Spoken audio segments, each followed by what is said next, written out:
Okay. Alright, Oh, I still have the battle screen from the last battle we did before we went on hiatus. It took me a second to get that joke, guys, but that's actually pretty smart. I like that.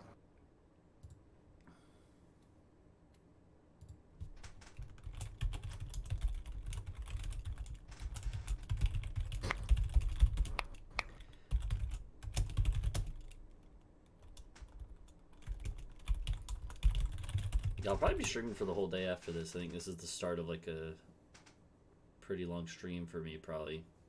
Well, I've only been live for about an hour and a half, so I got a lot of gas. I'm in such a good mood today, dude. Yeah. Like I went on a walk to get cigarettes and beer. Went and got tacos for lunch at the little place across the street. Oh, nice. It's really nice outside. I was just like really friendly to everybody. Like I was walking home, and as I was walking, like this old lady pulls up in front of this house, and has like a coat rack sitting out on the curb, and she like knocks on the door. She's like, "Hey, is this like free to take?" And they're like, "Yeah, you can just take it." And I just walked past and I like stopped. I'm like, "Hey, do you need help getting that into your car?" She's like, "Oh, I would love that." So I set my stuff down and I went and I helped her get it in the back of her car. Yeah. Like I'm just in a pleasant mood today. That's nice. Um...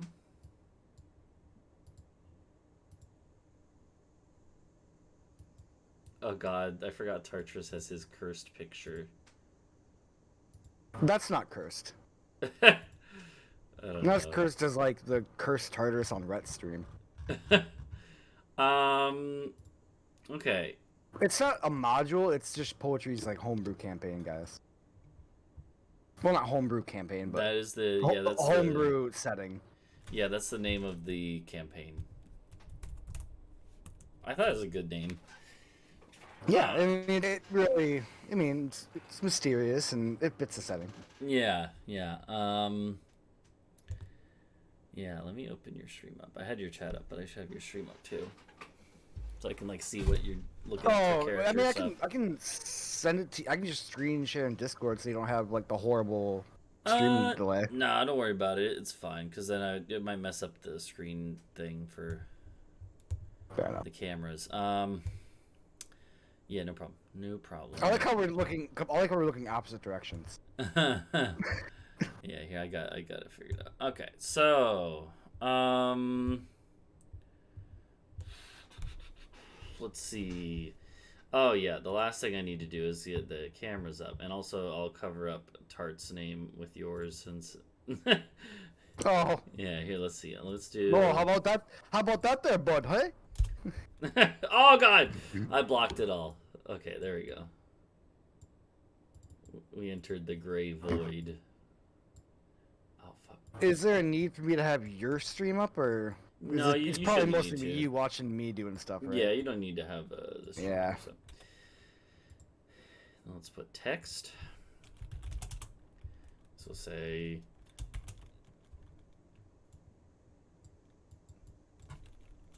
TSM. There you go.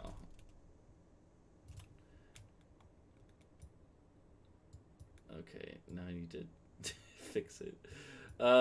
Yeah, so I was planning on doing a Peggle run today, but that didn't happen because I would have needed to start it a couple hours to go to have any chance of finishing it. Because it's probably going to take 13 hours to do what I want to do. Jesus Christ, poetry. Yeah, if I played the best I've ever played for the whole time, it would probably take 12 hours still.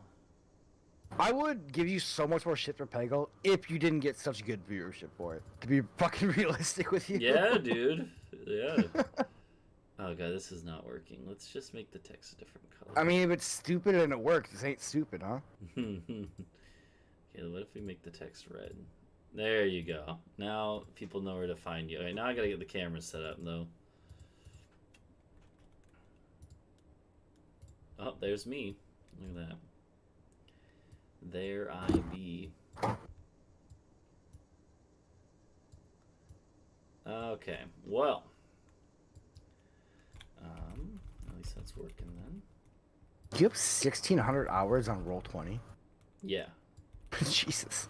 I mean, there's probably like a week where I left it open. Yeah, I mean, I don't know how it tracks.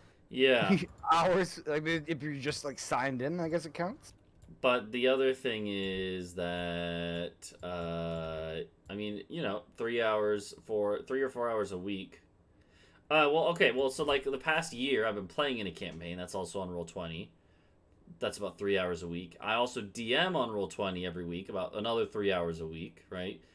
That's 6 hours a week, and both of those one of those campaigns has been going for like a year. The other one's been going for like 2 years. So, And then there was the Sunday D&D. and yep, and that lasted for a while. And then I've also had 2 campaigns that I've run on Roll20 before that. So I've had a lot on there. Okay, so I'm just getting our webcams up so that we're both on there. It doesn't. It's okay. I'm just dancing. Yeah, yeah. Um. Okay. Well, let's see. Let me move us to the map. Oh yeah, I've been working. So, okay, yeah. So for anyone, oh, I gotta get some stuff up too. That's fine. So for anyone who doesn't know, this, I also gotta get my coffee in a second. But just to preface it, chat. For anyone who doesn't know, the essential premise of this campaign, the D&D that we're gonna be starting up again in hopefully a week or two, is a continuation of the game that we had going for a few months.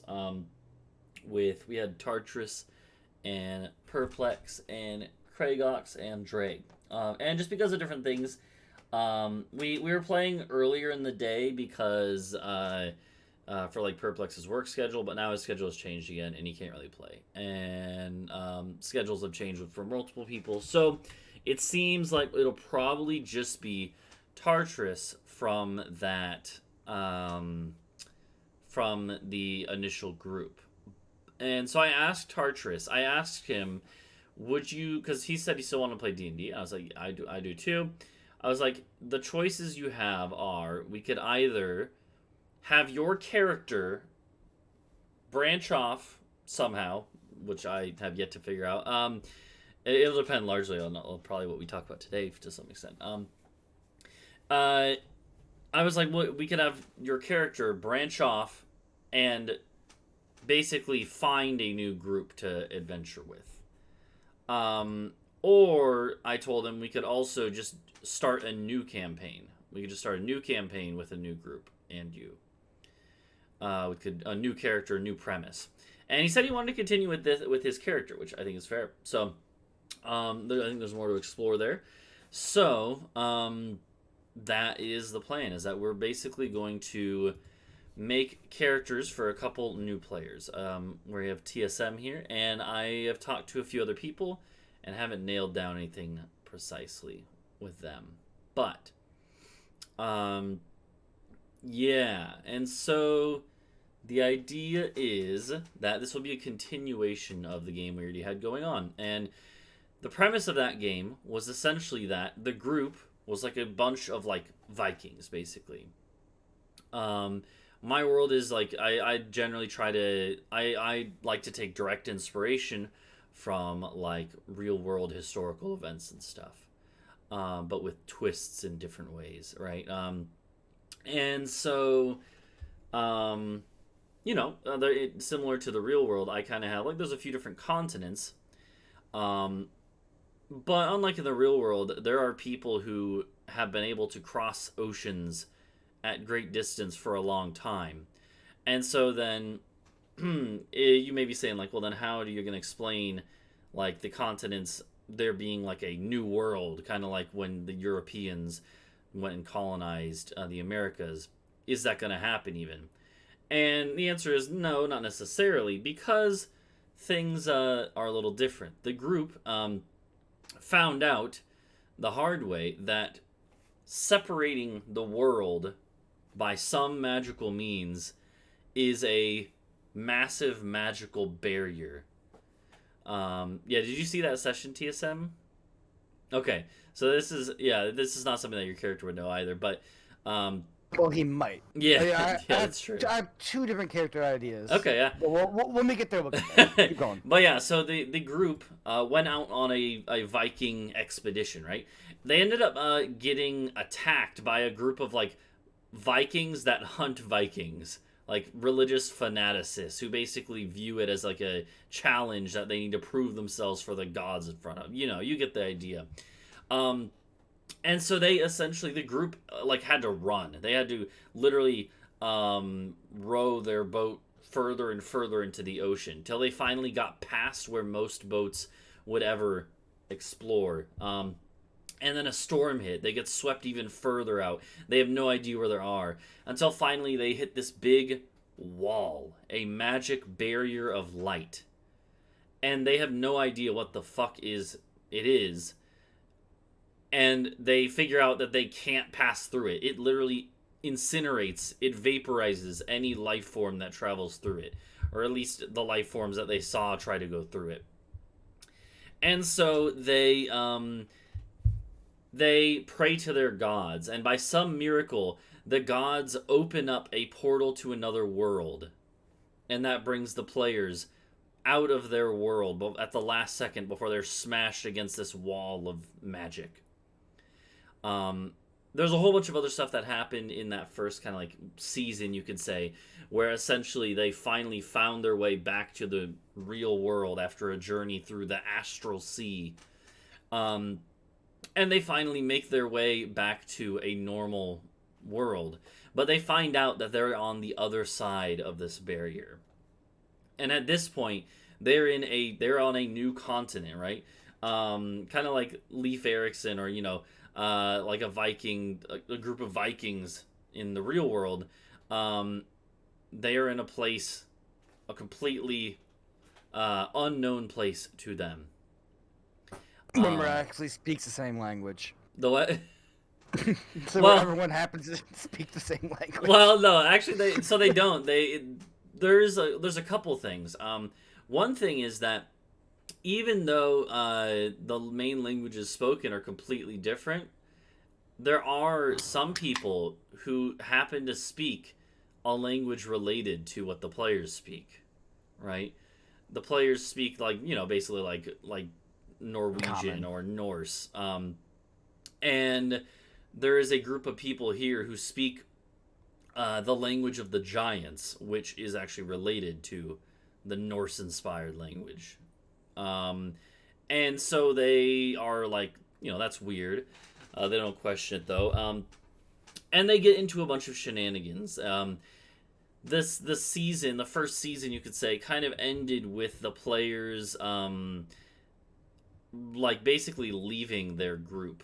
They had been with their crew, but through a bunch of different things, they essentially kind of lost most of their crew, and were attacked by some weird giant dudes.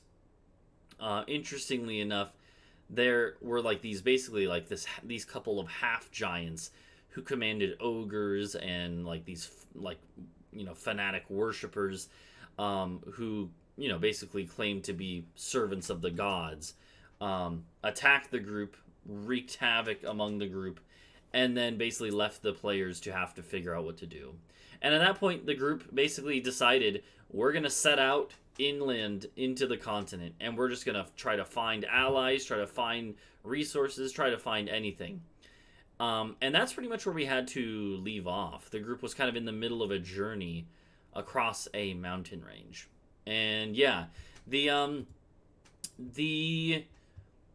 continent they're on, they have found some maps of. They have found some basic maps of. I haven't even finished making a map of it. I've only made. What is this down here? Yeah, there's doodles and stuff, but the this is basically all I have so far. The left half of the map and like the top third is not really done. But it still gives you a basic idea of this continent. Kind of what's going on, right? There's this big mountain range that they're about to cross over, right? Yeah. And that is where the group left off. And so At this point, TSM, I'm gonna grab my coffee in a second, but then it's gonna come down to us basically discussing what type of characters did you have in mind, and then from there, we can kind of talk about some stuff. But yeah, Yeah, that sounds good. I'm gonna go grab my coffee real quick. I'm gonna go pee while he does that. Be right back.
Let's go. I peed faster than he got his coffee. Superior streamer.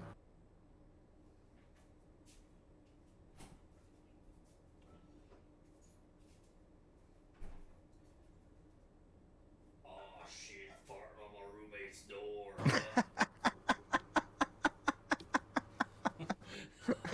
Okay. I wanted to see if you could hear that. You were the perfect distance away for that. It really sounded just like it. Okay. So, show. So here's the deal, TSM. Okay. What? So, okay, like to give you a general idea of like the situation in the like this half of the world, right? Uh, um, this is stuff that like the players, Tartarus might not even necessarily know, but because your character, well, I don't know. I guess the first question Okay, is, yeah. one of my characters would be from this world, one of Okay. them wouldn't. Okay, yeah. Yeah, I gotcha. So, yeah. The thing is, yeah, it is possible to get to this part of the world. Obviously, the group did it, and there are a couple other people who have done it. Well, for that character, that would be from a different area. Were you thinking a different part of this world, or from a different world entirely? Well, my idea was like a swashbuckler rogue who's like pirate ship, like, got owned at sea and just washed ashore here. So he's been kind of like wandering around Okay. area. So he might be like excited from the other world. Hmm. And then the other one was, like the jester clown sort of thing, whose circus troupe was brutally murdered by the cult. Okay, yeah. So let me write these down. I always make a document with character ideas and stuff, and then kind of expand them from there. So yeah, so the ideas would be maybe a swashbuckling pirate type, washed ashore, or a like jester performer type. I mean, I figured like the swashbuckler, like we could workshop some cool reason why like the ship was destroyed. That might maybe it's like a mystery we ended up solving over the course. Mhm. And it could tie into whatever you got going on. Yeah. I assume you have some reason for the barrier and some Yeah. reason why they were allowed to cross it. Mm-hmm. Maybe Yeah. we could figure out a way to tie that in. Yeah. There are, like I said, there are other groups and characters who have made it through the barrier before, so it's not a one-off thing. Yeah. Hmm. Um.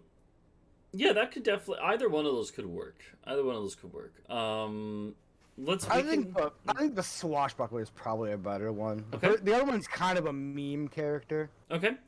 Yeah. He So would just be the daddy clown. That was gonna like be really weird to Rook. Like, oh, Daddy Rook, I want to be your boyfriend. oh no. Um, if And we every time, and every time I played music, it would be the clown music. oh god. Um, yeah. The swashbuckling rogue type. That could definitely work. So like again like the world here is generally like I take a lot of inspiration from real world stuff, right? Because I'm a big history buff and um with different twists here and there. But like so your character if you wanted them to be from like the Europe equivalent or something, that could work. But they could also be from like the Asia equivalent of my world, or like the Africa or Middle East equivalent areas, right? Because there's a ton of seafaring between all these regions. It's just that the only Yeah, I mean another thing that could like it seemed to me that like for like the clown idea, like having a native in the party seems like it could be like some kind of cool like it. Not like it could it could make some exposition a little bit easier, Yeah. you know, rather than have to discover and be, oh no, just like that. But you could also get away with that with the swash. yeah Oh yeah, I've been here for like I've been here for like 6 months. Like yeah shit's it weird could here, be dude. or they could even be there for like a few years even, right? And that could make sense. Either one of those could work where your character could have more knowledge of this area now and then the group. Okay, and the game ended with them actively crossing a range of mountains. Yeah. Mm-hmm. Okay, here's a possible third character idea. Mm-hmm. Monk hermit who is living alone in the mountains. Okay, then write this in. Yeah, monk hermit living in the mountains. So don't tell Tartarus this, anyone. Hopefully he's not listening. But what we could do is I do plan on at some point in the next week. I think we were gonna try to set up a session, a very small session, basically to bridge the gap between the first season and the second season. And if your character, I basically want to, once we figure out what your character is, I'm gonna find a way for it to work out where in his session he'll meet your character. And we'll introduce your character that way, an hour into that session, ideally. So you're not just sitting there the whole time. But it would be like you guys together doing some stuff. So I don't know. Let me close my door because I think it's messing with the lighting.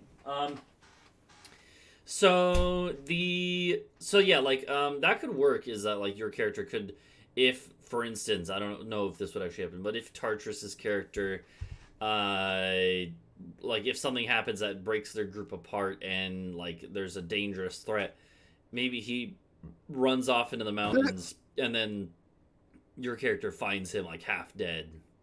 And then you nurse him back to health. Avalanche. Nurse him back to health, fall in love, and then have a no. Oh jeez. But yeah. Like well, I guess if that's your idea, I think the monk would probably be like Well, I don't want you to feel like you need to. I literally don't have any preference.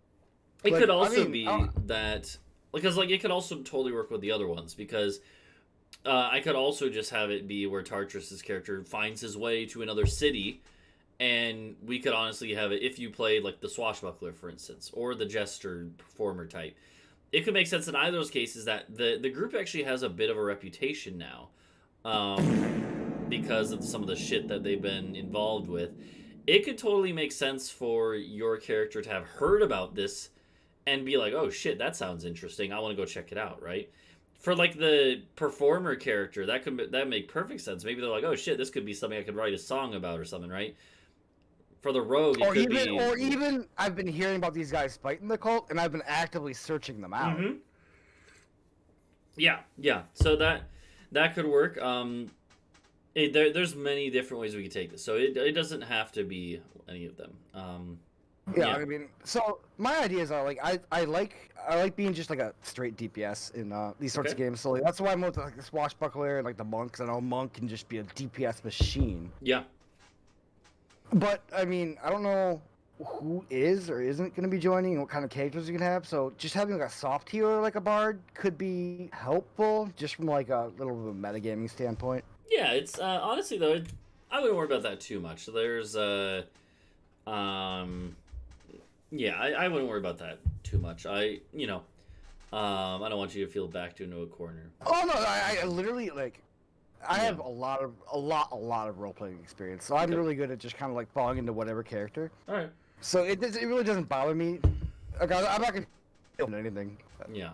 Like I used to role play like text role playing with some friends when I was Oh a yeah. teenager, That's fine. and I would play like 6 characters at once, and they would all have like one, Yeah. just to fill out the world. So like Yeah. That I'm works. all right with like playing several different personalities. Yeah. Um.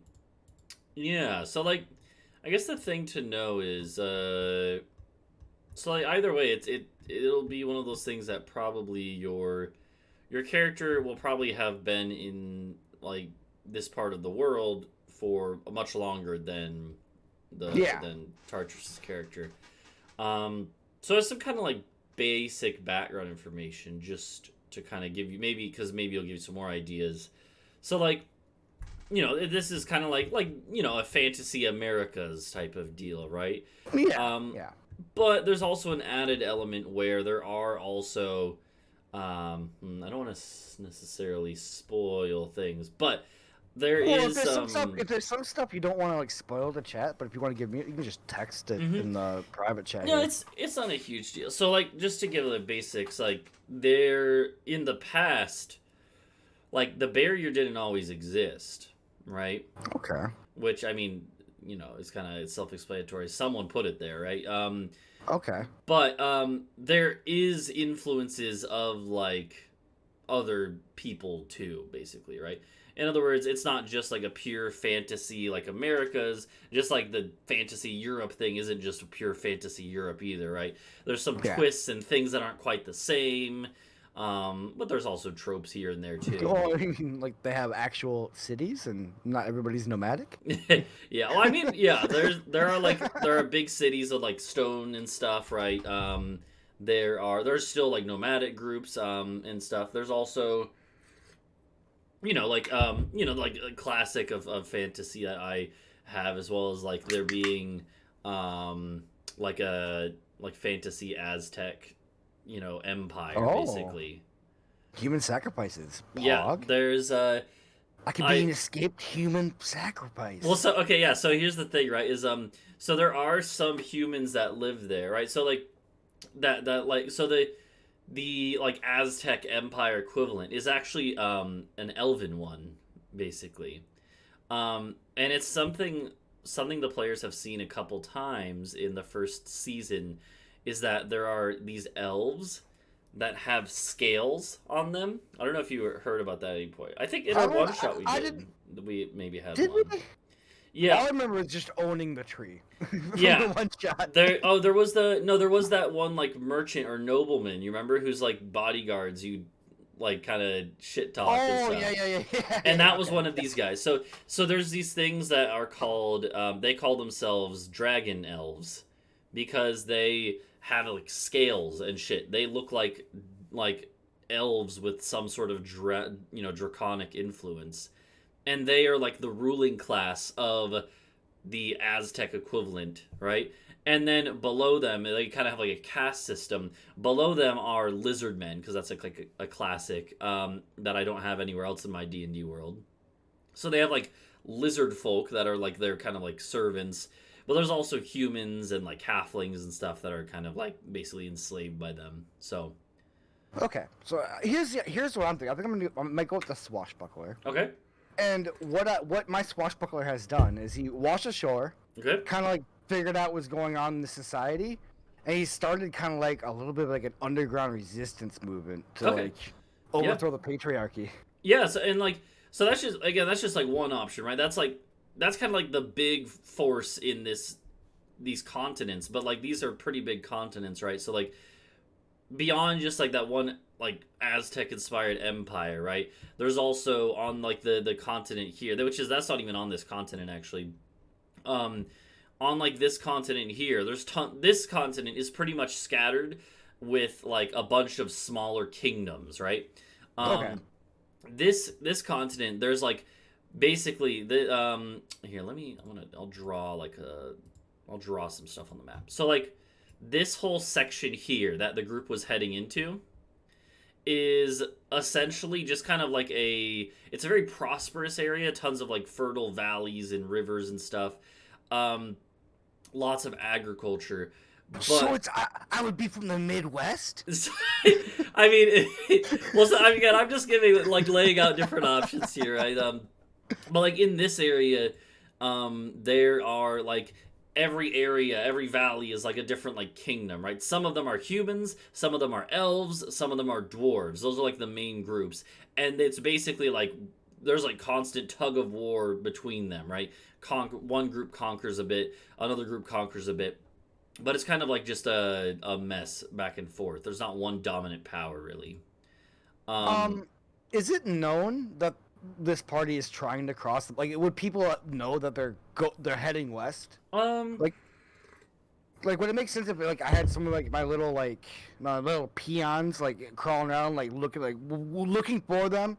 So as soon as I got here, to be like, hey, dude, come here. We're gonna help you out. it could make sense. It would be one of those things where like the group has a bit of a reputation, but they aren't like reputable enough where people are like actively monitoring them. So it would more be like one of those things you like if you sent someone to look for them, they might run into them, right? Well, I mean, I'd assume like since I'm on like a thieves guild or whatever, like I might have like a little spy network, and Yeah, yeah. I might get that information a little early and be like, okay, yeah. Yeah, so like yeah, and if you're thinking going that route where like your character basically after crash landing, washing ashore, they have spent some time living here and then eventually kind of creating their own like spy guild. That could totally work. There's multiple ways that could work cuz like again, like so there's like the Aztec inspired empire where it would probably be more like a undercover like resistance thing, or it could be one of these cities of kind of like the central valleys where all of these cities are pretty prosperous, but they're very much like the inspiration I've taken for a lot of the stuff in these areas is like a lot more like the like Dark Sun. Have you ever played any Dark Sun games? A little bit. Yeah, where I've only watched a couple, but like I really like the kind of vibe that you get where it's like it's very much like all about hogging resources for yourself, right? And like each of these cities, like the best you're gonna find in any of these cities is that the poor are at least allowed to like live in peace by paying taxes. In the worst case, there's like whole cities where like the entire population is enslaved except for like 5%, which is like a military rulership caste, right? Like Yeah. there's a lot of real dystopian cities here, a lot of like military, dictatorships, theocracies, right? All this sorts of stuff. Um, but your character could be from one of like the kind of more egalitarian, more free ones where it's just very capitalistic with merchants everywhere, that control everything. Like there's Yeah, uh the more I talk about it, the more I think I'm liking the swashbuckler. I okay, think. yeah. Yeah, so So then let's go forward, assuming that's what we're gonna do. okay, yeah. So then like yeah, so that's to give you the vibe of like the area that the campaign is moving towards. That's what it is. But that doesn't mean you necessarily have to be from there cuz like there's also like the East Coast here is much more kind of like agrarian, not as kind of locked in warfare and constant struggles like the middle. Hmm.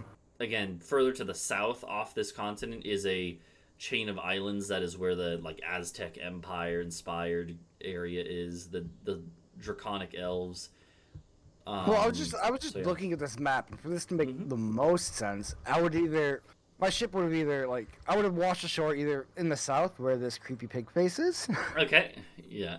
or I mean I assume these are all oh no, that doesn't make any sense. I was like, oh, I crash landed in the north and flew and got washed through all these rivers, but that's not how rivers work. They don't flow from the ocean. Yeah, those are like the Great Lakes basically of this continent essentially. Um, the but I don't know. I anywhere like on the coast could make sense. Like I feel Um, it would make more sense if like my character was showed up here and then just spent most of his time in this weird battle or this weird valley area and he was like, dude, this shit's fucked. These okay. people need help. Yeah, there's also the so in this a thing that has been kind of hinted at various times throughout the first season was this area here that I have circled is the realm of the Boar Men. Do you remember hearing anything about that? I don't think I've heard anything about the Borman. Okay, so Boarmen in my world are kind of like the equivalent of like gnolls in like classic D&D, you know? Generally, do you know what gnolls are? I know those Yeah, okay. Just making sure. are they like the barbarians in Civilization? Yeah. Well, so like yeah, so like generally, like the Boarmen are basically in most other parts of my world, they are kind of like raiding groups, right? That's really what they do is they raid. They raid different groups. They most of the time are nomadic. Um Most of the time in like kind of plains and wooded areas, they'll just ambush caravans and stuff. And then they'll take their goods and then find someone to sell it to if they really want to. Otherwise, they'll just hoard their stuff. Um, so that's like Boarmen normally. But in this part of the world, uh, the Boarmen have actually established a kingdom. The I mean, first. that's a pretty good spot, man. They're Mhm. pretty hedged in with like forests and mountains. Yeah, and they are ruled by a very famous boar man. I don't want to give too much away about him. But either way, they have like started creating a kingdom, and the boarmen normally when they raid are known to be pretty brutal. Like they don't really leave a lot of people alive, except maybe to sell as slaves, right? Like, they're pretty brutal. But this boar kingdom has actually started over the past like 50 years because it's actually been they've owned a little bit of land for a while, but generally the surrounding kingdoms just kind of like didn't really consider them a threat. Didn't want to mess with them because it was still like a big boar army there that managed to take it. But in like the past like several decades, the city has started to be a little more like open to outsiders. The kingdom has So they they kind of shift into like a maybe like a Till of the Hun style deal where it's like they adopt cultures that they conquer and they're just kind of like, yeah, hey, it's one of those things where they still have conquered their surrounding areas, but they've also traded with other neighbors and stuff, right? They've started to give special permissions to certain like kingdoms and merchants to be able to trade in their realm, right? And like it's still kind of and they also from all the conquests they've done have like basically they're now the ruling class. There are humans and elves and dwarves and halflings though that they kind of rule over now, and they aren't treated awfully. Like there are honestly some other cities around them in like different areas that treat their kind of like conquered subjects worse. So it's honestly not one of the worst places anymore. So okay, so that is that's just another thing to keep in mind. So like so that's like that is one of the few kind of like more major players nowadays. But other than that, pretty much every like icon you see here, right, is like a capital city of a small. like fiefdom, yeah. Yeah, exactly. Whether that be a kingdom or a theocracy or like a oligarchy, whatever it is, right? Okay, so tell me about this town here where Tart's most likely gonna like end up in. This one like right here. How do I ping?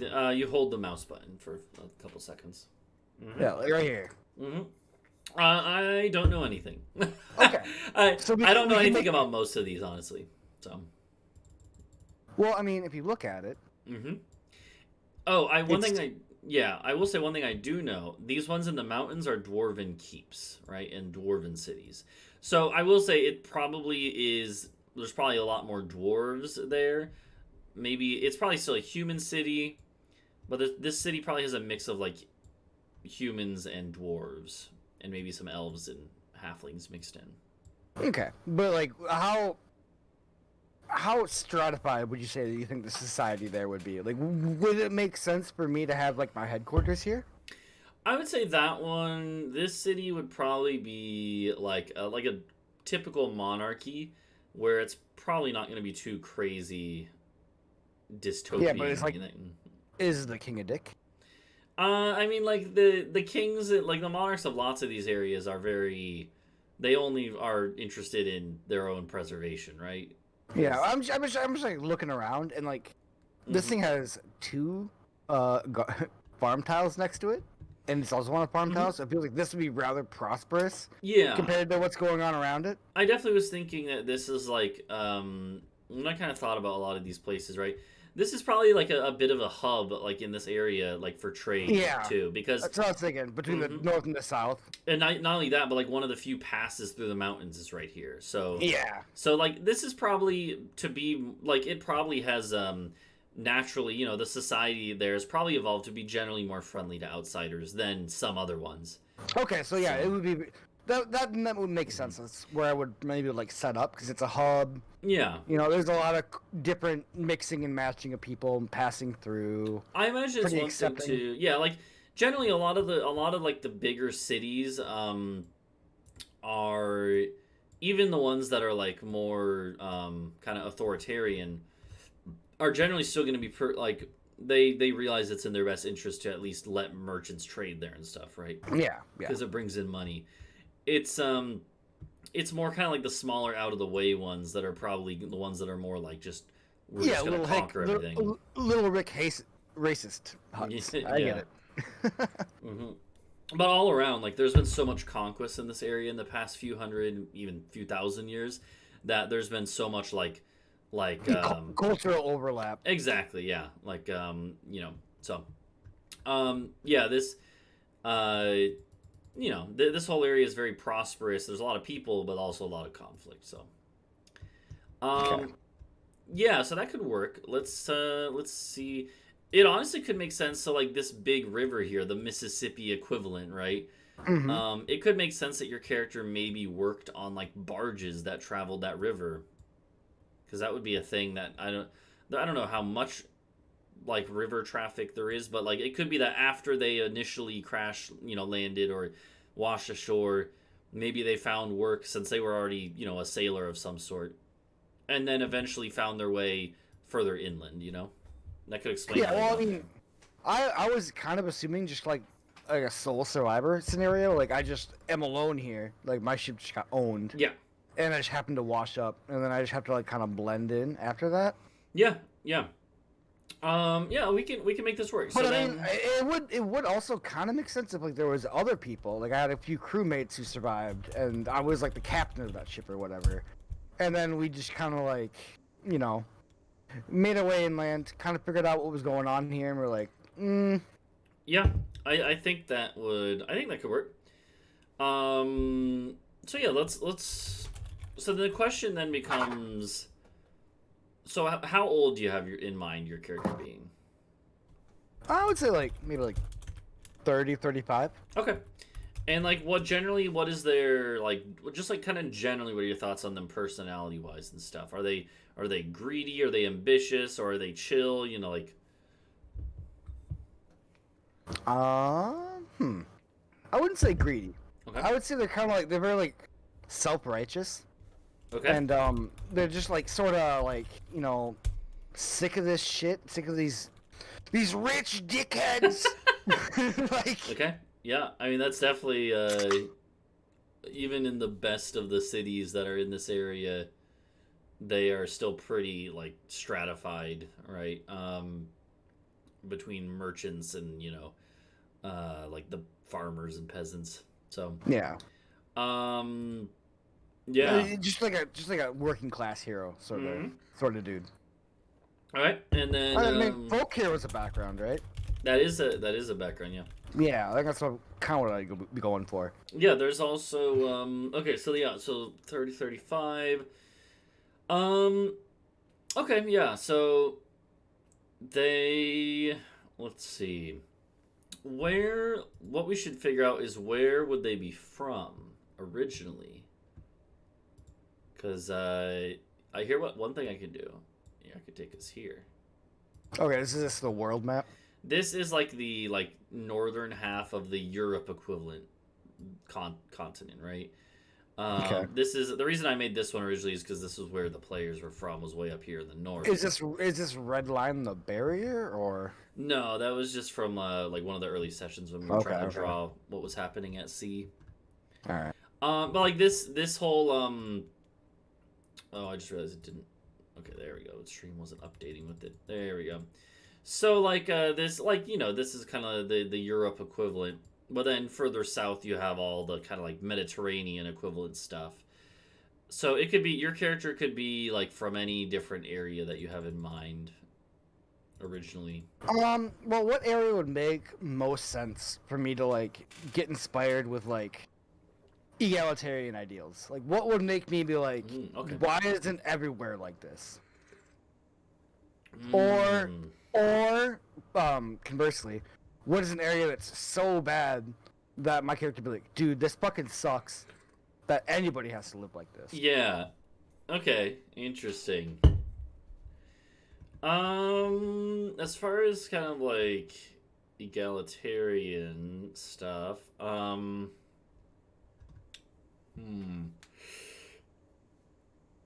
yeah, generally, let's see, do I have another world map that has all of this stuff? I don't think I do. I don't think I can do it. Maybe I can add one real quick.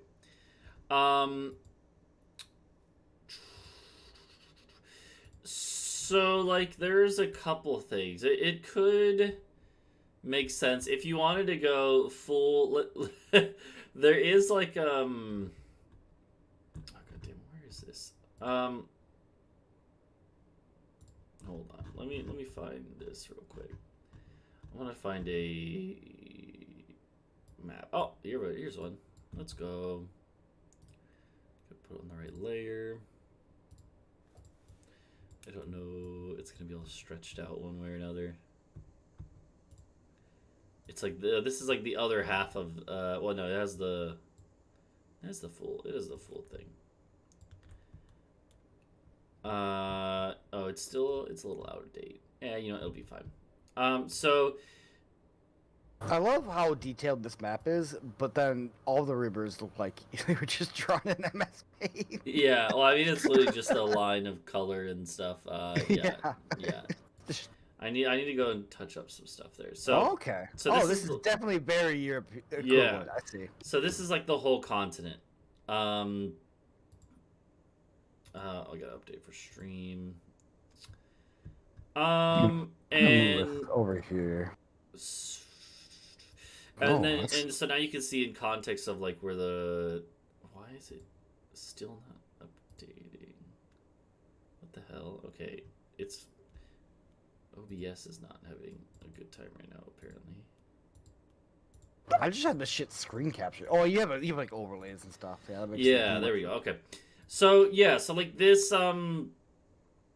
the yeah, so like it generally as far as areas that make sense to be kind of inspired to be Well, now seeing this map, I was thinking maybe is there anything that would make sense around this kind of like Mediterranean Sea sort of area that would explain like a lot of my sailing background? there's definitely there's tons of sailing there, right? So like down here in like the Egypt equivalent, right? Okay. There's an area that the Egypt equivalent definitely has like a lot of like a very very strict caste system, right? Mhm. And so they could work that if your character was from, and they also have lots of like slaving when they go to war. When they go to war with like their neighbors, they take lots of slaves, put them to work on building pyramids, right? Like happened in real life, shit like that. Um, and so there's like a whole kind of like serfdom class. Uh, and they also have a lot of seafaring stuff. They have lots of like war galleys that go out to sea and stuff.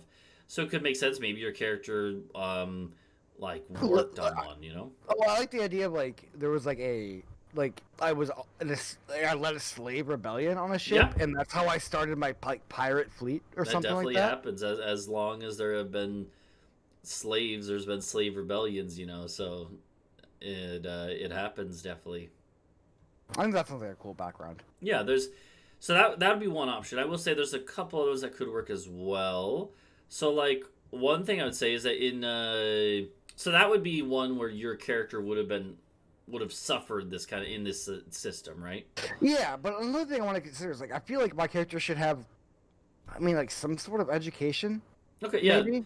So that Like an maybe, like alternative. maybe he's just like a rich kid who had a temper tantrum and never stopped. Like, Yeah, I got you. It could like another idea would be over here on like the opposite side of the sea here, right? is that like Portugal and Spain? Yeah, and like essentially the you know how like in real life there was like the Reconquista where like the Christian kingdoms conquered Spain from like the from like Muslim rule. Um in this world, instead of like that happening, it's essentially humans uh conquering the Sorry, peninsula. that I was flipping off Doom Trooper, not No, you. I know, I saw his comment. Uh but but no. So the so in this peninsula in this world, it's less of a religious conflict and more of a racial one of the humans conquering this land that they feel is like rightfully theirs from elves and dwarves specifically. Oh, dude, I could definitely sympathize with White Guild.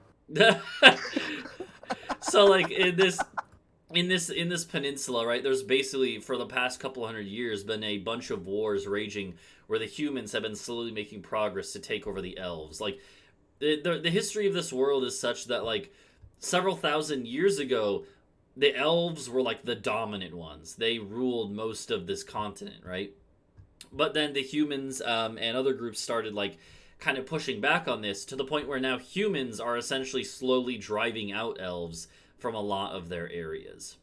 Um, and so, you know, it's a very complex situation where the elves literally had most of the humans of the continent enslaved at one point, but now the humans are starting to do the same thing in reverse, right? The humans have started conquering cities and then imposing strict like caste systems where elves are looked down upon, right?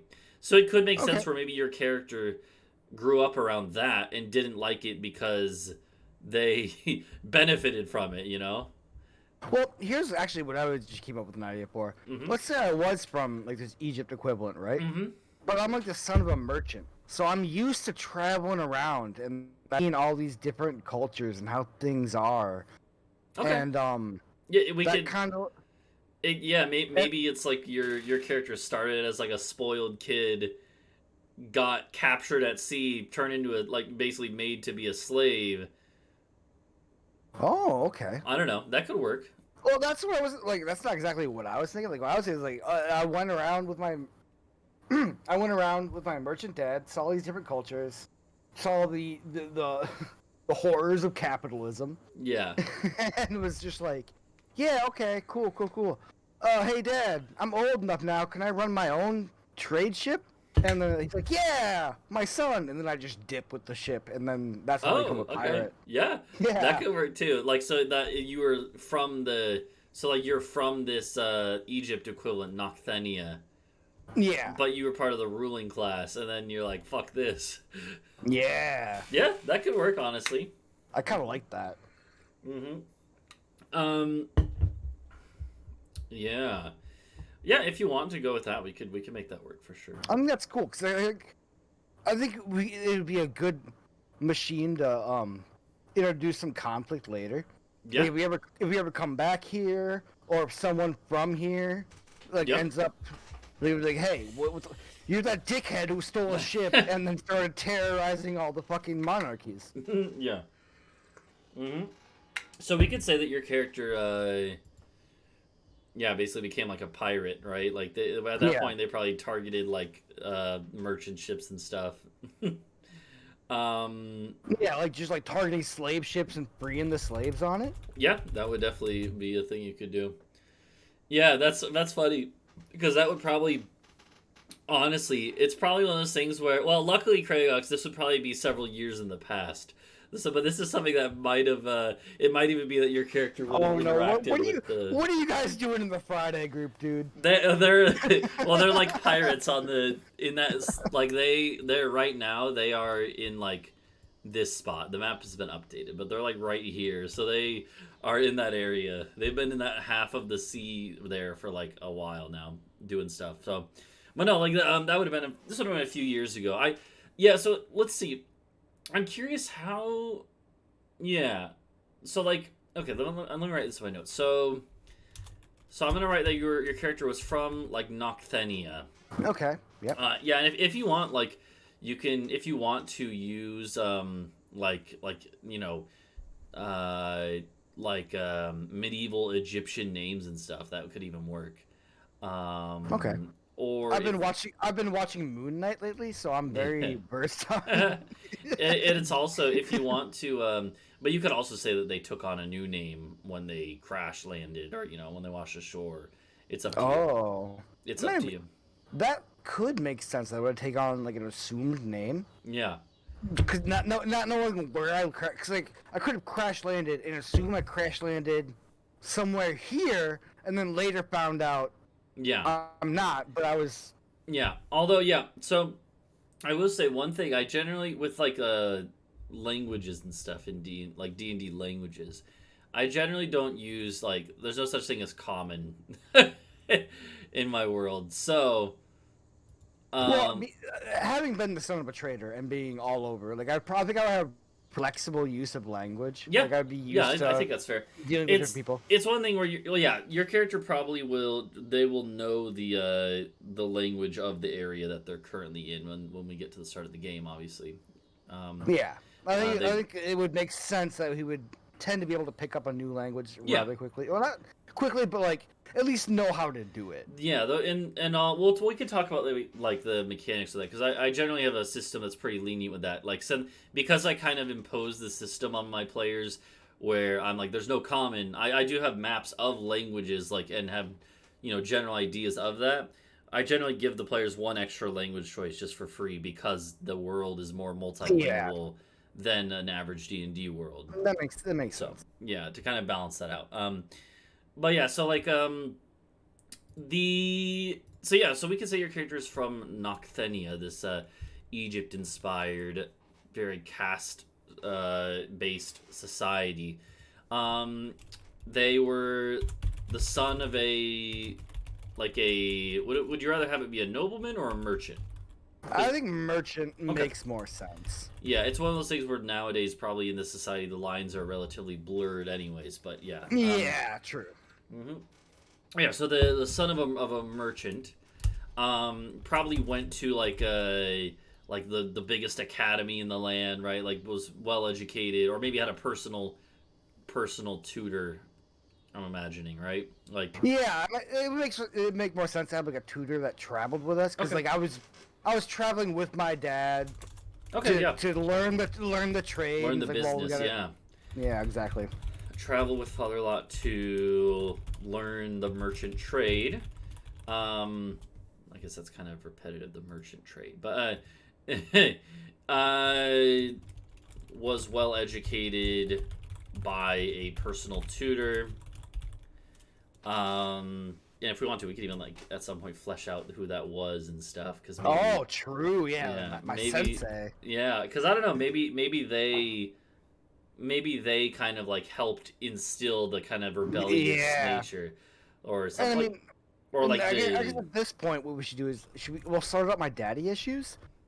Was I inspired by my father or my rebelling against my father? I mean that's up to you. If you I think it would make more sense if your father was very traditionalist and you rebelled against that, because that would make more sense why you would then just like take a ship, like steal one of his ships from his,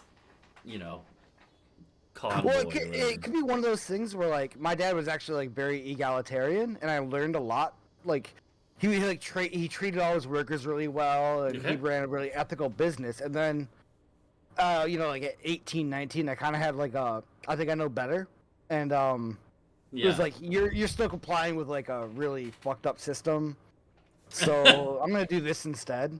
Yeah. Like, oh, you're giving money to slave owners? Fuck that. Yeah. Okay. Yeah. I got you.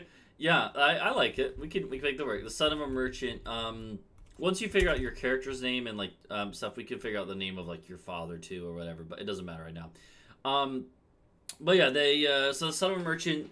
Father was relatively. We can say he was like relatively like fair to his workers, right? Who I don't know. Yeah, they probably would be directly owned slaves on some of the ships at least. I don't know if all of them would be, right? A lot of them would just be like very poorly paid workers. Um, but yeah, it would make sense. Like the father, like maybe the father is relatively fair, as in like he's not as bad as some of the other people in this Well, area. like he's trying to make progress, and my young and patient is like not happy with how fast he Okay. was doing it. Yeah, so the father is relatively fair with his workers, not cruel or anything, but your character uh, was impatient. Yeah, that seems And good. wanted I think to... impatient and rash might be pretty good character traits. Yeah, I got you. Okay. So then, at age 18 or 19, he, your idea was that he would like. Mhm. Do you think maybe younger than that? I think that seems more like a. That seems like a teenage. I mean, especially considering it's like a medieval setting when like the Yeah, age like, of adulthood is a little bit.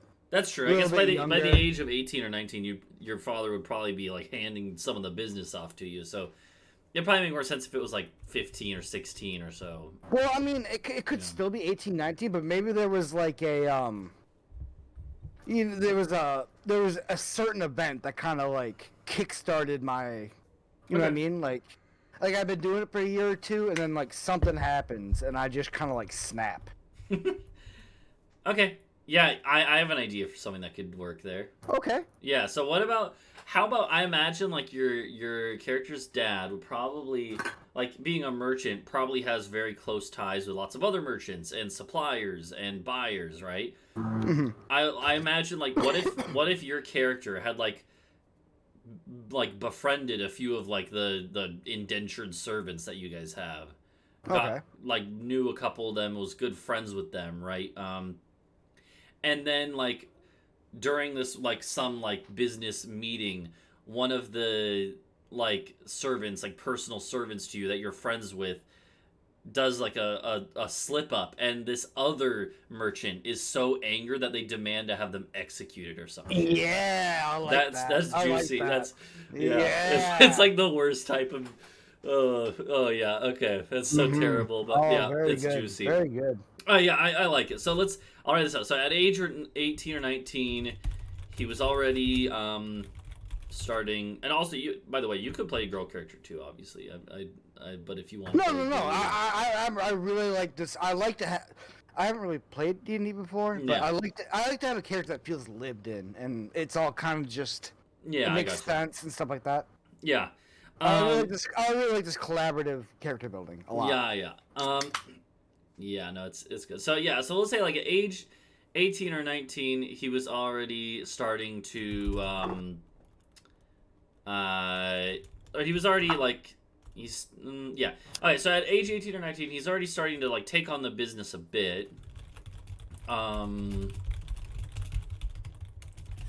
But Yeah, that's kind of like a classic story, right? Where like Yeah. the prince makes friends with like a servant's child, and then the Yeah. servant's child gets like fucked over, and the prince is like, "Frick this, dude." yeah, he had made a few friends of the kind of the close like servants that kind of aided the family directly. And then yeah, the inciting incident. I'll put that in my. Yeah, that's the term I was looking for. Yeah, the inciting incident is like during, we'll say, just during a business meeting. with one of Dad's close um, uh, colleagues? Associates, that's the word. With one of his close associates, who's probably like equally wealthy to the character's father, right? I would say even more wealthy. Yeah, like, actually, yeah, that would make sense. Close associates who holds a position of wealth over him, and wealth and maybe prestige. Yeah, um, one of the servants. Like it could, I imagine it's like something like super simple. Like he drops a platter. Yeah, or he like trips coming in through the door. Exactly. Yeah, one of the servants does some very minor social faux pas, and the associate blows up over it and demands their like death. Or you know what? Actually, here's how to raise the stakes on that. Mm-hmm. What if he's overly familiar with me somehow in front of a trading partner, and he's like, you let your servants talk to you like that? Yeah, that could work. Like yeah, I'll write them on this. Perhaps perhaps talking to your character like in a familiar way. Well, he forgets an honorific or something. Yeah. Yeah, that could work. I think it makes it a little bit juicier if it's something that maybe indirectly perhaps I caused just by like being friends with the help. Yeah, and then I like it. Yeah. Yeah, and so like they kind of like blow up and like what the hell's wrong with this? Yeah, and then so I feel like maybe what we should say is that they demand punishment. Maybe not like death instantly, but they demand like the punishment of this servant for like their insubordination. Or I mean, does it have to be a punishment? Maybe they just like call up a trade deal because they're like, oh, you guys don't think like we do. Yeah. And then so here's the question: do you think that the dad? Because I was thinking maybe to like spark your character's rebellion, right? It could be maybe that the dad like goes along with it and actually like reprimands your character or some shit. Like, yeah. He's like, because the dad doesn't want to get like have this deal fall through. Don't embarrass me in public, son. What the hell are you doing? Like, come on, man. Yeah, the dad doesn't defend your character. Yeah, he doesn't take my side, and that's kind of where I have my little. Yeah, I feel like maybe even like the dad to put on a show orders that the servant get like lashings and stuff. Oh yeah. Yeah, like okay. So I like the idea of the servant not being killed, and he ends up being like my first mate. Yeah, on that my could work. Pirate ship. I like that. Yeah, that would work. Yeah, he orders that the servant is punished like with lashings. And so it's not so much like a deadly thing. I mean, lashings can be pretty bad actually, but like it's one of those things where like the servant is fine long term, but it's just kind of the embarrassment, the shame. Like your character would probably feel like pretty angry about this. Yeah, exactly. Yeah, I'd be like like what the fuck. Yeah, I like that. And then maybe rather than saying, oh, I'm gonna go on a trading. We just take commandeer overnight. Yeah, exactly. Yeah, I like it. Yeah, this would probably be happening in like one of the big cities, right? And so like basically your character could just bust out the servant from like their wherever they are. Well, I'm the son of the merchant, so I could be like, hey, release him. He's coming with me. I'm gonna give him a little bit more punishment, and then I just go to the shipyard and I'm like, hey. Yeah. Looking the ship. You guys are coming with me? Yeah. So yeah, your character takes one of his father's vessels with his friend, the freed servant, and maybe a couple other like people as well. I don't know. I like the idea that like maybe there was like a ship, like obviously it'd be like a merchant fleet, right? Yeah. There wouldn't just be one ship. So like there would probably be one ship I've been like they're not captain on, but like Yeah, the helm's you being know, held. I've been walking around like I knew everybody there, and I was like, Yeah. and maybe like me jailbreaking that guy and bringing him to the ship, and be like, hey guys, we're going rogue, and then everyone would be like, frick yeah, let's go, dude. Yeah, it's Like, one of those things where most of the warfare done in like the sea here is done on like these big galleys, right? Like with mhm. the like these big galleys with oars, the rows of oars, right? Okay, yeah. And most of the time, especially in Nocthenia, the labor is slave labor for those. So, right, there are sailing ships where it's normally not done with slave labor, but those are the ones like the general composition of like a merchant fleet would be Mhm. like you have like 4 or 5 of these like sailing vessels that have all like the cargo in them, and then you have like And then you have like a fleet of like protector ships, yeah, you probably only have like 1 or 2 because that's escorts. yeah, you have like 1 or 2 of these big war galleys that is enough to deter pirates, right? But like it's one of those things where your character knowing this would be like these vessels have normally have like 100 or more slaves on them. Maybe your character just goes and is like takes it over and is like, we're going, you guys are free, but you know you're welcome to stay with me as like a pirate dude now. Yeah, okay, yeah. That could make sense, yeah. um yeah, either way, so like yeah, so your character would take one of these vessels and basically turn it into like a pirate ship, right? hmm Yeah.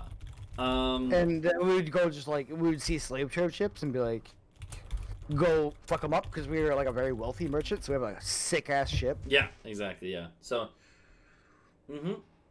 I like that. So this would probably go on for a few years then, right? This would be like Okay. several years. Your character would probably make a decent name for themselves. Um until I also have to figure out it'll take me a Yeah, sec. exactly how we got to the other world. Yeah, I got to figure that part out still. But at some point they find themselves there. Like so let's say right now I'm more worried about like the age. Like how long have they been here? How long has it been since they washed ashore? Yeah. Oh, like at the place they're at now? Yeah, yeah. Cuz like so this is when they were like, 19, 18 years old. Um Well, I would say like maybe he was just kind of like a terror for like, mhm. like maybe 10 years or so in the Okay. like the Mediterranean, Yeah. and then something tricky happens, and now he's there. He's been at the New World for like maybe a year or two, three. Okay. Yeah, that could work. All right, so then so yeah, we spent about a decade on the sea, then reached the Western world, Western continents, and we'll figure that out at some point. I'll Yeah, figure that that's out. the motivation for wanting to just leave Hmm. is kind of up and out there. Yeah. Maybe my first had like a sister or something, and she ended up disappearing, and for some reason he thinks it's like in the new world. Yeah. Well, it is one of those things where people know there is land masses. There are land masses that way.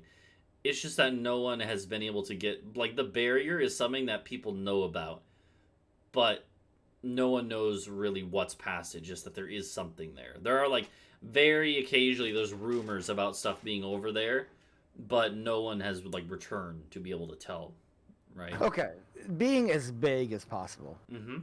Obviously, there's a force that they're in place. Mm-hmm. Is there a force that is trying to oppose that might not be have like culminated its full power yet? There are forces that could potentially yeah, there are multiple forces that could help your character get through. Most of them would be like not something you could just easily find though, right? But Well, yeah, but I mean, I've had 10 years, and like yeah. maybe like I assume it's like gods or divine beings or something like warring over this at some Mhm. to some extent. So Yeah. like maybe I was at one point like contacted like, hey, they need your help here. If you can make your way there, like a second inciting incident to send me over there to give me interest and be like, oh, okay. I thought I was doing all the work I could here, but there's like more people who need help. Hmm. Okay. Yeah, let me think about that. Hmm. Think about it. I'm gonna go pee. Mm-hmm. Yeah. I just realized I should have some music playing. Okay.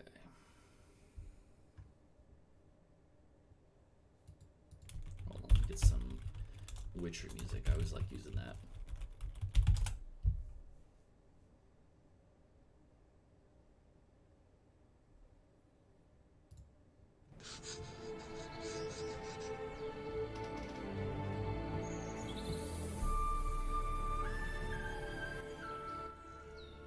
There we go. Yeah,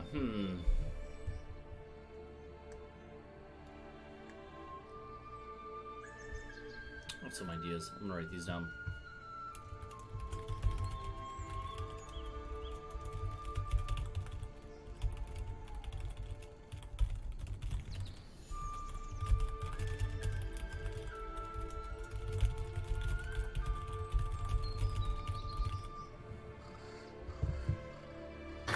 Okay, I mean we could always just be lazy and say I just got owned by a storm and got swept out to sea.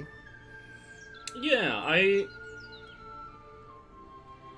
think there's a way we can make this work. I feel like, yeah, I like the idea of maybe your character has a sibling that went missing. Well, And no, then, we need to emphasize the selflessness.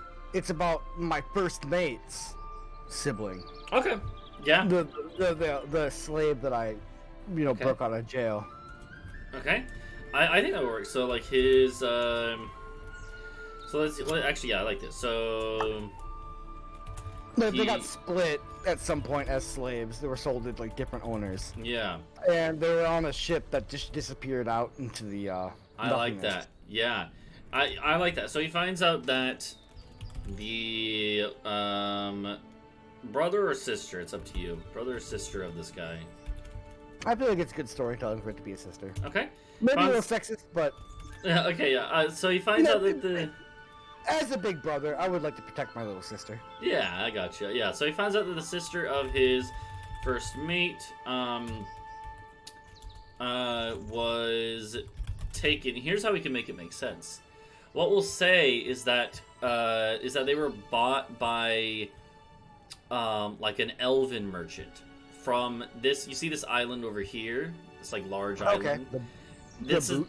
yeah, the boot. Yeah, it's like one of the that's like one of the few remaining super like strong and stable elven kingdoms. Okay. And it's also, if you notice, the furthest west like point basically. Mhm. So we could say that maybe a merchant from there, like bought the dude's sister as a slave, and then at some point, like she was on a boat that went missing further west from there. Yeah, they're making like an exploratory. Sort Yeah, of, or just got blown to sea, you know. So, yeah, let me write this down in my notes. So, taken to the Western Elven realms, then lost at sea to the west. Okay, I like it. But here's the thing. It was like a fleet, so like the people there saw that this like lead ship disappeared, so they know the ship didn't just like disappear. Like it didn't just like die. Yeah, I But got you. there's some compulsion to think that like, hey, they got taken. Okay. Yeah. Yeah. And then so then your character would basically say like, let's go look at this. Yeah, let's go find her. Okay. So the ship sets out to find the sister. Okay. I do have an idea for how it could make sense. So here's the thing, right? normally you can't make it through the barrier just by like sailing through. But maybe it's possible that something could reach out to your character and grant them power to make it through. That was something I was kind of leaving open-ended. Like, either, like, I like the idea that, like, maybe my character was selected by whatever opposing force is happening in the new world and trying to bring me through to help. Or my ADHD will kick in and I'll totally drop the thought. Or it could just be kind of like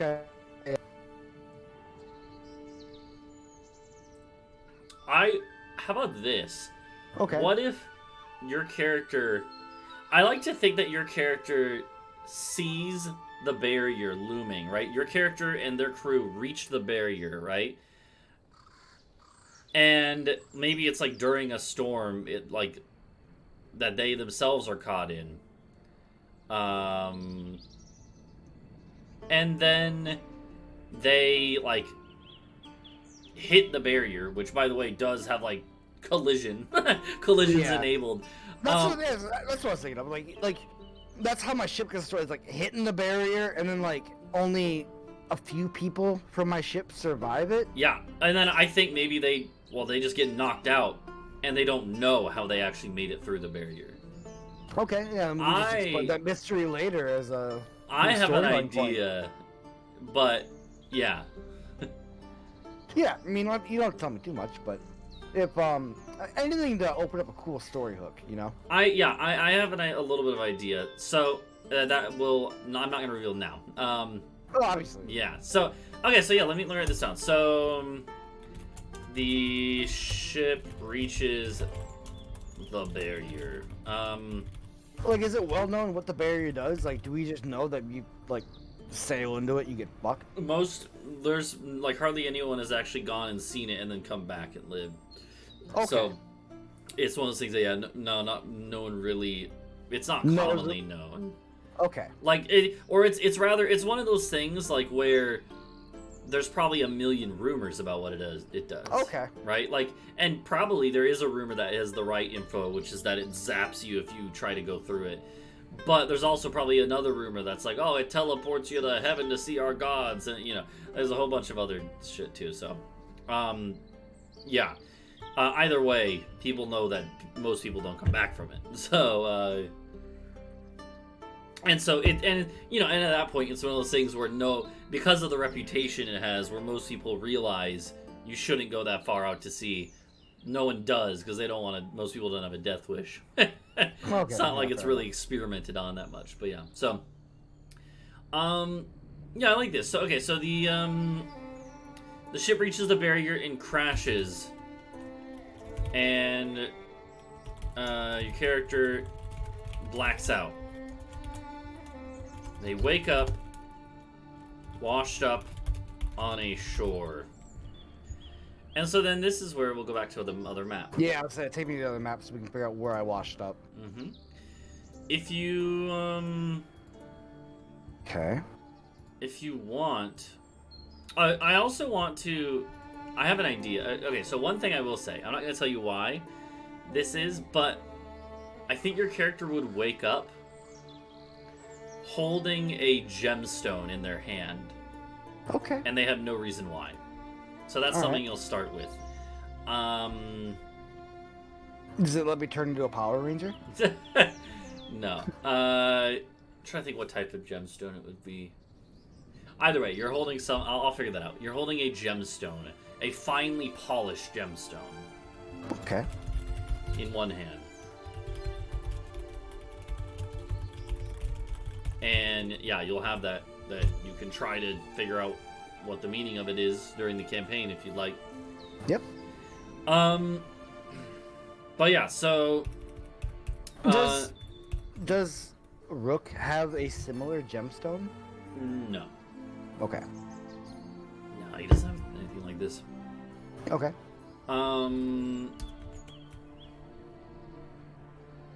Yeah. Okay. Let me just write something in my notes. Um, Well, okay, I don't know what you have going on in the background there, but like, would I necessarily have to wake up on the shore, or could we just like wake up in a field somewhere? Like, I don't know what the method of transportation there is. it would make most sense for you to be on a shore, but here's Okay. what I'm gonna say. I know where you're gonna wash up. Oh, just tell me then. Yeah, Where's that? it would, because it would have to do with how you got there, which again I'm not gonna tell you. Okay, okay, yeah. But No, I I like the mystery. Yeah, I'm gonna say that you actually do wash up on one of these kind of tropical shores of the Draconic Southeast here? Elves Empire.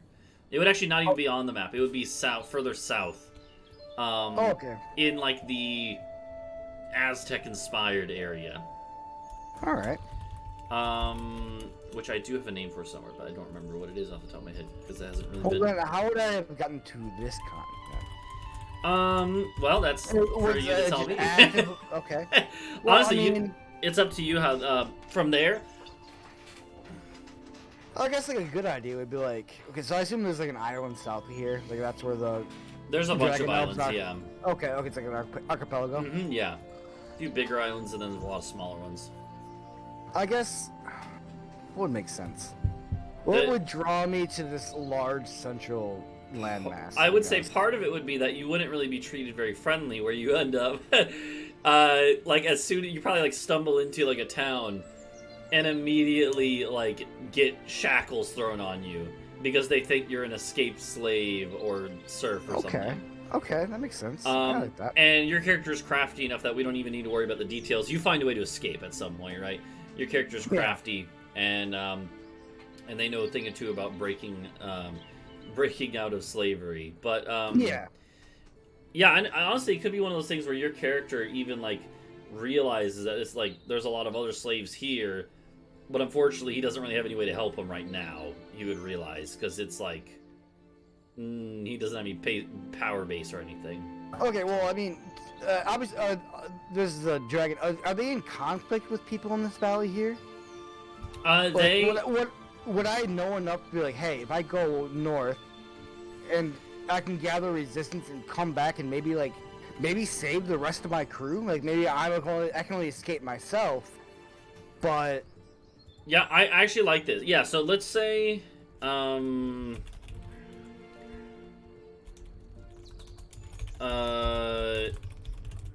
yeah, and I don't remember the exact name, but the Empire is called the Empire of the Dragon Elves. They would basically call themselves something along those lines, right?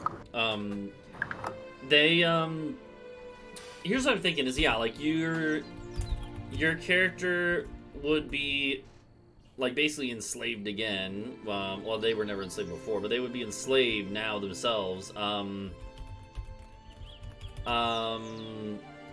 I like the idea that my character wants to go back and free his former first mate. Yeah, Like, I would Like, honestly. that eventual reunion would be super sick. I think here's what it should be: is that they're enslaved by the lizard folk and like elves that kind of rule this area. Yeah, like basically the way this caste system works, by the way, which your character would find out after being enslaved there for a while, is that it's like the dragon elves are at the top, right?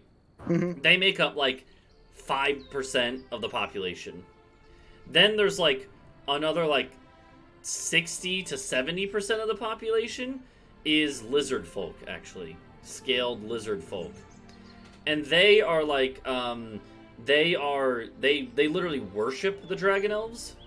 Okay. And but they're not servants to them. They are like free, but they are generally like pretty one mind, like of one mind, in that they worship the dragon elves and are loyal to them.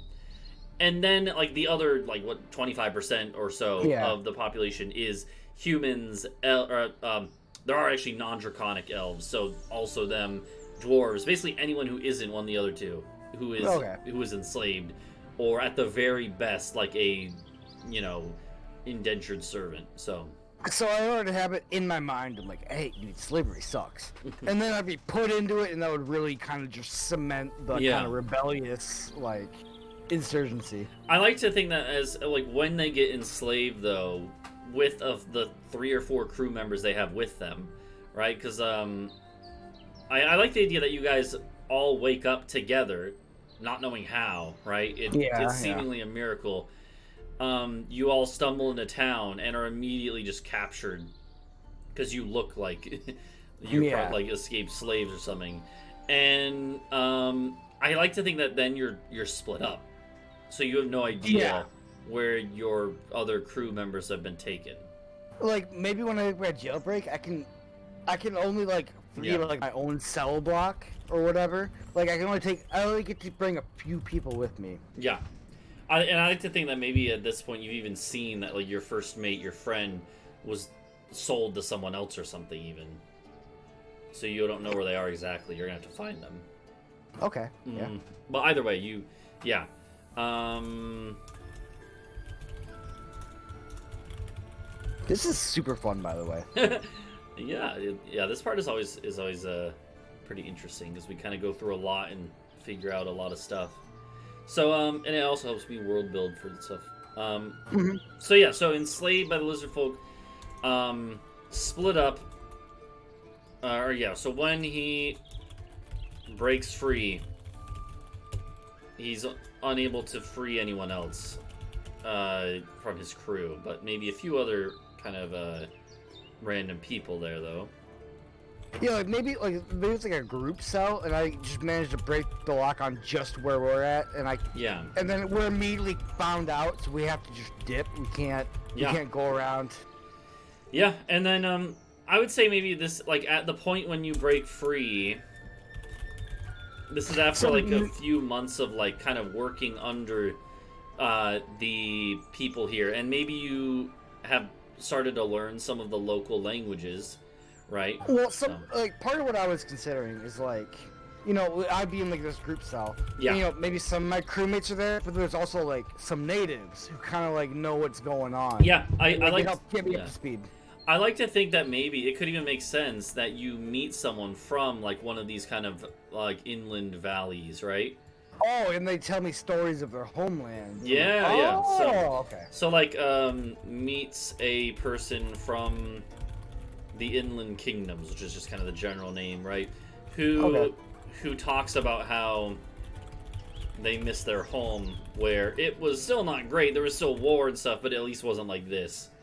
Yeah.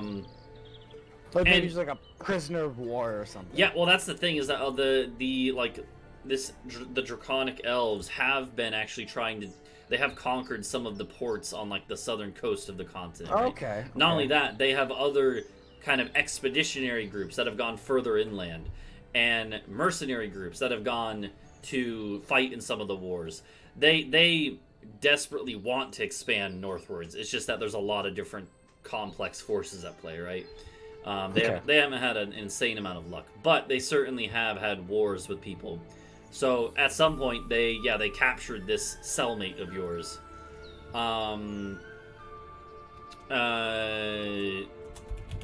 So they were a prisoner of war who found their way here to the draconic elven homeland as a slave. Yeah, and I like to think I like that idea though. Yeah, that your character learns this person's language from them. That would be one thing. That's one useful way we could work that in, right? So that you'll know the language of the area where you'll be whenever we're playing. And so then when your character broke out, then maybe they went with maybe that person also broke out and like you guys found your way back there. Well, yeah, I mean, like, that's why I was the idea of like kind of like a small group breakout, like like 5-6 people. Okay. Yeah, and you guys, like, honestly, it's one of those things where your characters like maybe even had to build their own raft to cross the sea, but it was enough. Or you stowed away on like one of the ships, right? Like yeah, I was thinking like a stowaway situation. Like I don't know what the gap between these southern islands to here is. It's a good gap. Like it's 150 miles, maybe, right? Yeah, I feel like maybe like stowaway would make more sense. Mm-hmm. Yeah, by sea that would take a few days, a couple days, but that's in a normal vessel. Yeah, on a raft it could take weeks. So yeah. Alright, so yeah, so I found a way to the northern continent by stowing away on a vessel. And that would not be, honestly, too hard. Yeah, so they stowed away and then worked their way up the different rivers and, like, through these different areas. Yeah, they would go, like, you know, along here. Because, like, you don't want to go through Boreland, man. Or Boreman land, like, that'd be... Yeah. Yeah, your characters, you just go up, and then... Mm-hmm. Like, maybe we're helping the guy who's from here. Like, maybe we're helping him reunite with his family or something. And eventually reach... I don't have a name for the city, but the city at the base of the mountains. Yeah. Yeah. And then from there, they... How long do you think they've been in this city now, building up a power base? Well, okay, so I said, like, a year or two that they've been on this side of the barrier. Okay. So, say, like, they were under slavery for, like, 6 months. Okay. Call it 6 months to work their way up the river. Okay. And about a year building this, like, spy network in the city. Okay. Let me write that down. Okay, yeah, so yeah, that makes sense. So, I like that, yeah. So they under slavery for like 6 months, worked in their way up to the city, probably taking odd jobs along the way and stuff. And then for 6 months, and then they have spent a year in the city. And it's probably one of those things like your character at this point. It's not like they would have like a massive spy network or anything. Oh no! It would be just a ragtag group. Right? Yeah, a ragtag group of good old lads. Yeah. What do you think? A group of ragtag lads. I'm gonna put that in my notes. Do you imagine that it's one of those things where would they, like, what is their main source of income now? Do they kind of do what they did before, like steal from the rich merchants, Robin Hood style? That's a good question. There's, you know, in the city, like there's plenty of. It could be urban pickpocketing, or it could be burglary. It could be that you set up ambushes outside the city, but you know, being in the city helps you find out when caravans are going out. All sorts of things. You know, that's a pretty good idea. Any of those work, so it's up to you. I think maybe one of those things where like maybe we do the big old caravan ambushes. Okay. But we also have like you know, like street kids who just like do like the funny little pickpocketing. Yeah. On obviously wealthy merchants and run grifts and stuff like that. Okay. I like it. Yeah. Definitely before we get before this next session, what I can do is, because I imagine the way I'll have it work is I think I'll have it be through some means I'll get it so that Rook finds his way to this city. But I think it can make sense that then your character has probably heard about them by now. One thing. Here's okay. Actually, I just saw something. This is perfect. Here's how he's probably heard about the group. Is that one thing is that the group has an orc with them. Orcs do not exist on this continent at all. Okay. But guess where they do exist? Where your character's from. So people would there'd be rumors that spread. They would describe what they look like, and I'd be like, I know that. Exactly. People would be like, yo, this dude with like these tusks and like this kind of greenish skin was like seen. And your character would be like, what? Like that could be. It would make sense if my character was trying to seek out people from his own world as well. Yeah. So and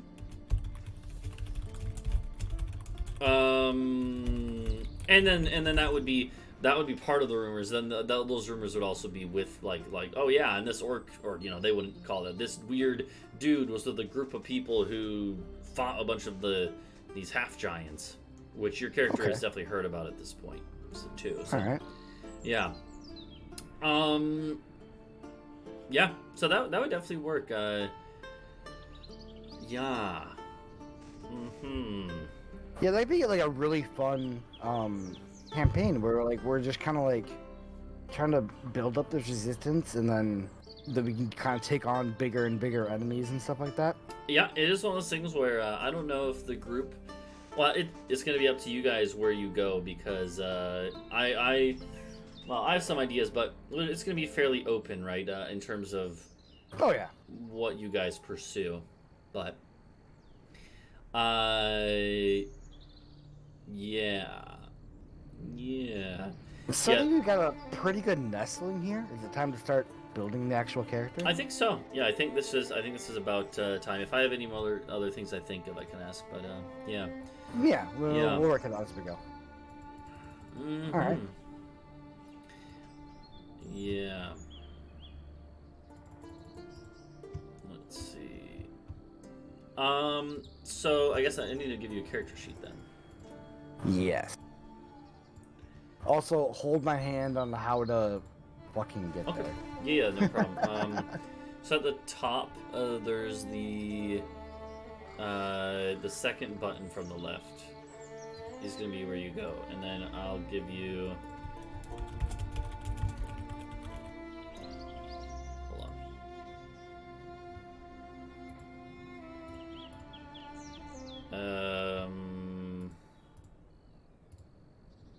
There you go. Do you see TSM new Yep, character? Yeah. I do. So if you now go to that, open it, and then go to the character sheet tab. So You can just in the camera. There we go. You can use the character mancer option. All right. And we can go through this together. I assume human. I mean, that's one thing. Like, it would make most sense, but we never really discussed that. It could be like, from where you're from, it would make most sense to be human. I had assumed human from Okay. the beginning of this whole discussion. So Yeah, that's fine. Yeah, honestly, human is like one of the better picks from a optimization standpoint too. Most people think, at least.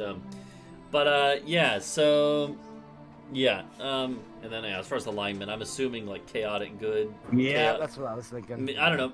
Chaotic neutral, maybe. I don't know, but it's like it's up to you. No. Ooh. Nah.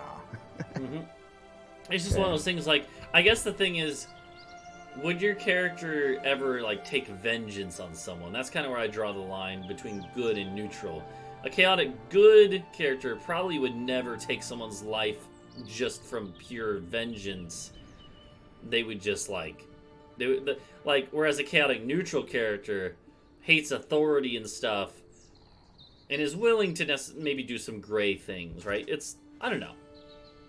I feel like, I mean, we're taking over slaver ships, so like I'm willing to like just kill people for their ideology Okay, to an extent. I got you. Yeah, I think that might fall more in chaotic neutral, but it doesn't really matter. I always say that like the alignments are descriptive, right? Not prescriptive. It doesn't. Yeah, well, the way I look at it is like, I feel like chaotic neutral is more or kind of like lol wild card. Who knows what I'm gonna do? Whereas I think like chaotic good is like they're gonna fight for justice regardless of what that means. Okay, I got you. Yeah, yeah, I see what you mean. Yeah. So then it has languages. For languages, I would say just don't worry about that now. We'll add that manually to your character Okay, afterwards. yeah, that sounds good. Subrace, nothing. Is standard human a subrace apparently? Yeah, it would just be standard. The only subrace thing is like you can do variant human, which literally just means that your stats are slightly different, but it doesn't matter. All right. So I think we're good on this screen. Mm-hmm. Yeah. All right. So we're gonna be a rogue. Mm-hmm. Yeah, we'll have to figure out your like subclass, kind of separate. Okay. At level 1, what is it? It gives you you get a bunch of skill proficiencies, so that's good. You can choose those. So I should probably have. Let's see what makes sense. Mm-hmm. Yeah. Deception seems like something that you would learn as a like a merchant. Yeah, that's fair. Also probably insight. Insight, yeah, if you're good at reading people and stuff. Persuasion seems good. Yep, you'd probably be literally trained in. You would probably, as a kid, your character probably literally had classes about rhetoric and persuasion. So He was oh god, what are they called from Dune? Bene. Oh, Bene Gesserit? Like... yeah, Ben Gesserit or Bene Gesserit. Oh yeah, that's it. What do you think? Like investigation or perception? It could also make sense. I mean, so you have a few. I don't know. This is just my thinking. Is that you have a few that are kind of related to their like mental abilities. What if you had like acrobatics?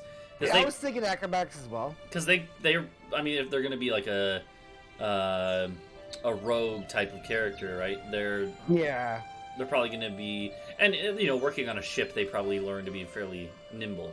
So yeah, let's go with acrobatics. Just it's always good to have. It's a little metagamey, but yeah, I think it's fine though. Yeah. Okay, expertise. Yeah, that's right. You get 2 of those get double. Basically, is what that means. So 2 of those 4 you can be even better with.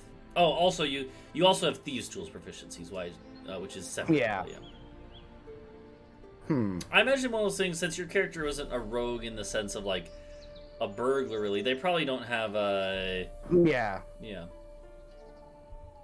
I feel like insight should definitely be one because like, that's just like a mercantile skill. Right? Yeah. It's like just reading people. One thing I will say though, by the way, before we get too into this, there is actually a swashbuckler bard subclass. If you wanted to go that route. I'm trying to find it. Because, like, okay, let's see. I mean, pirates do sing she shanties. Swashbuckler 5e. I know there is a. Let's see. Yeah, here we go. So I'll just real quick kind of describe to you the vibe of the swashbuckler, right? Oh no, it is also a rogue. It's not. It's also a type of rogue. Oh shit. There's a different. Oh, you know what I'm thinking of? The sword bard. That's what I'm thinking of. Oh, I think that's way different. I think that's more. Yeah, it's much more like I think magic and stuff. Yeah. Yeah. Okay. Yeah. We could consider like maybe I take a couple subclasses or levels and something else. Yeah. But... So with the okay. So okay. So then in that case, the swashbuckler is a rogue class. So you're already in the right spot then. Because I do feel like this character should have relatively high charisma. Mm-hmm. Which I think is a bard stat, right? Yeah. It's one of those things where you pretty easily be able to multi-class, I think. So, but yeah, I guess for now then. So yeah, as far as expertise, so we have insight, and then I don't know, deception maybe. I think that seems like it would fit. It's up to you. True. I mean, right, so like my gamer brain says take acrobatics. That'll be most helpful. But it doesn't really fit with the background. So, you know what? Persuasion, deception, persuasion is where I think I'm split right now. Persuasion and deception, lots of times are used for the same things, right? To get something you want. It's just that one is you're deceiving the person, lying to them. The other is you're just trying to use facts and logic to. I think persuasion makes more sense, just from my background because of my how my dad was and all in my self-righteousness. Like I think I wouldn't want to lie as much. I think that's fair. Yeah. Okay. So then let's see. What do you have next? I'm trying to look. I need to open up your screen bigger so you see. So you have Thieves' Cant, and Sneak Attack, and so that's all just kind of like the basic stuff for rogues. Yeah. But now we have to deal with your stats. So the way that I do the stats generally is that either you do point buy. So point buy is where you have like a... Yeah, I know point buy. Yeah. which would lead to a decently slightly above like average roll character, or you can roll for the stats. I think I want to do point buy so Okay. that my ability scores make a little bit more sense. Yeah, well, if you rolled for the stats for this, you'd be able to choose which stat goes where. It wouldn't be like I've done in the past where they're locked in or anything. So it's up to you if you want to, like, if you rolled, you basically just roll all 6 and then you can put the numbers where you want. So You hit me with a hard choice. the way I also generally say that if the player doesn't have at least 2 15s, then I let them re-roll as well. You know what? I'm having a good day. I'm feeling good. Let's do the roll. Okay. So yeah, do you know the way it works? So it's you roll 4d6, and then you drop the lowest number. So what you want to do in chat then is just do /roll space and then 4d6. Okay. /roll 4d6. Let me just copy paste that so I can do it 6 times. Yep. That's Okay. good. Yeah, and then it shows the rolls. So that's a 16. That's good. And that is... Oh my god. God. Another 16. So that's already good. Okay, not bad. Oh my god! Not bad. And is that it? No, wait. No, one more. Right? Oh, no, that's it. That's it. Yeah, you have 6 there. Oh, yeah, that's it. Yep. So, okay, so that's a... Let me just write this. So the first one is a 16, because you dropped the 1. Next one is a 13, that's still, like, actually, that's still above average. The average is, like, 12, I think, for this. The next one's another 16. A 13 again. A 14, and then and 11. So your lowest is 11. That's pretty good for rolls. I would say strength would probably be the 11. Okay, yeah, it's up to you. So yeah, it's you can basically just put them where you want. Keep in mind from being human, you also get a +1 to everything. Mm-hmm. So and I'm sure you know the system works. You know, it changes every even number is where it changes, right? In other words, going from 16 to 17 doesn't change. Matter as much as going to 17. Exactly. Okay. Yeah. So, but you have a couple 16s anyways. So. Well, I think the 2 16s are going to go into like dexterity and charisma. Okay, yeah, that makes a lot of sense. Yeah, generally the stats that are focused on for like rogues are dexterity, as you might imagine, and normally most people put intelligence second. But for your character, it would make sense for them to be charisma based, right? And if you do intend on going bard at some point potentially, then that would also make sense there. So. Okay, what do I have left here? The reason intelligence is normally it's 13, 13, 14 is what I have left. Yeah, 13, 13, 14. Okay, I would say my intelligence is 14 and Okay. the other 2 are 15. Alright, so Wait, yeah, that makes con sense. and wisdom. Oop, not 31. And so it should automatically apply the bonus from human too. So you shouldn't need to change anything. So that should be just good. Yep, if you go to the next one. Actually, yeah, you can see at the top of that page. It shows what they become. That's really good, Alright. Good rolls. Thank God I didn't take point by. Alright, background. So, oh yeah, they don't have any on there. I forgot. Yeah. So we'll just have to go look through. Just custom. Yeah, we'll just add it manually. Just copy and paste it over. Alright. So I'll if you call it merchant, probably. Is the background name? Yeah, well, there's also what we'll do is we can go look at like all of the ones that are, like all the official ones, right? Because generally they are pretty good, and then we can just take it and from there. So let's see, where is,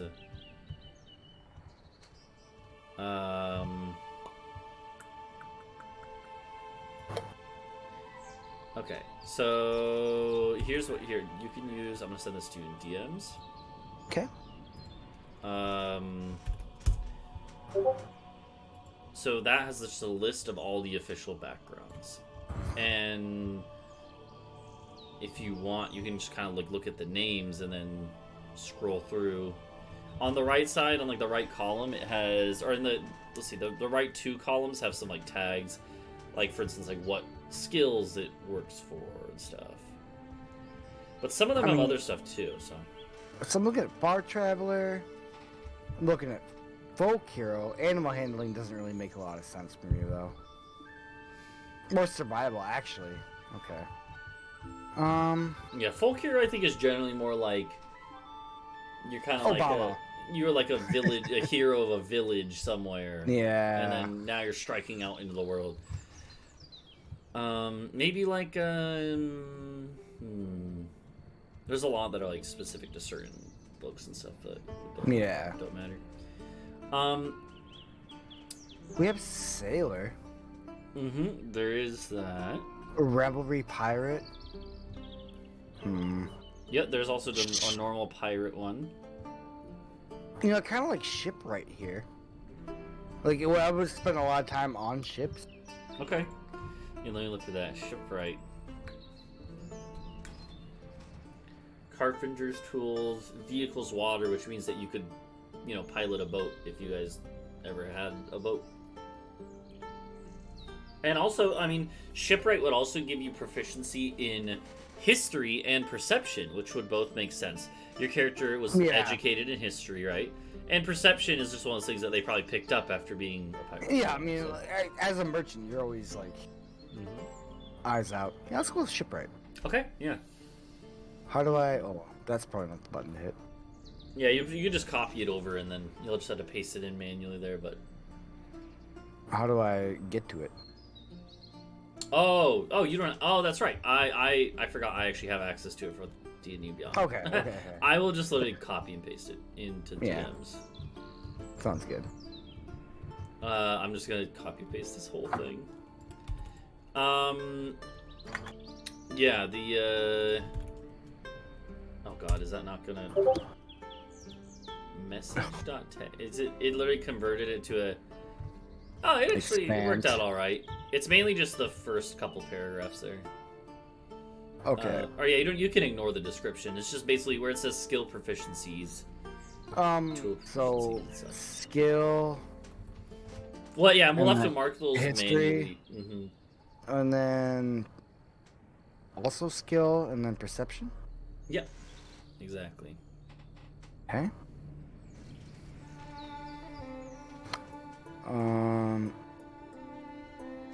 What is all this down here?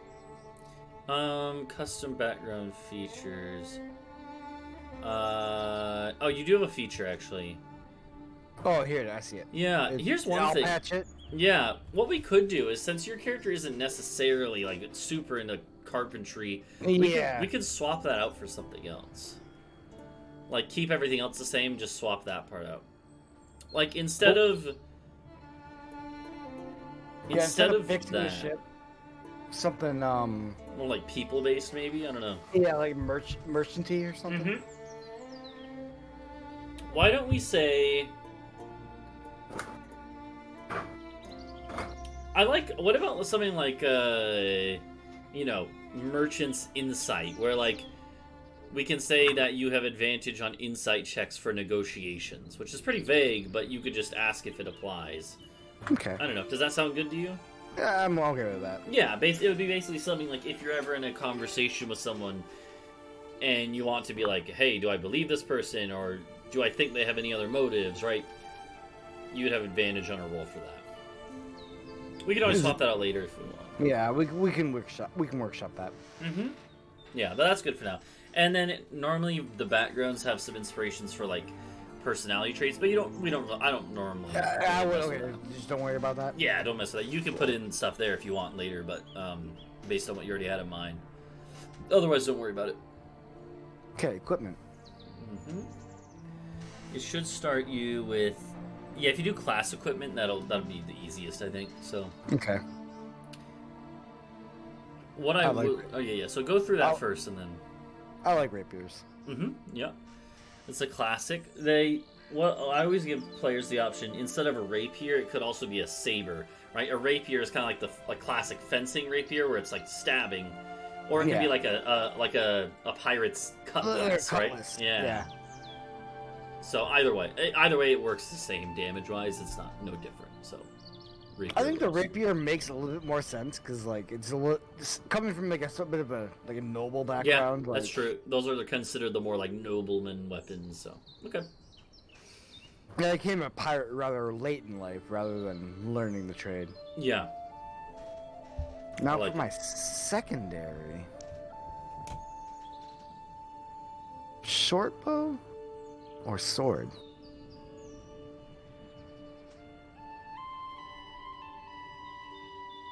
I guess maybe like short bow would make a little bit more sense.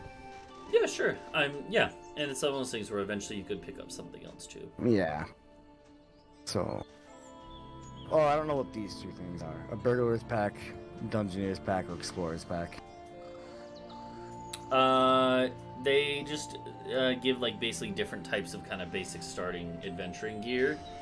I would say for you, probably burglar's pack would make the most sense based on your current line of work. But Okay, so yeah, this would have been something I would have like assembled over. Yeah, now being your Being- current line of work, so. Okay. I do not have any arcane spells.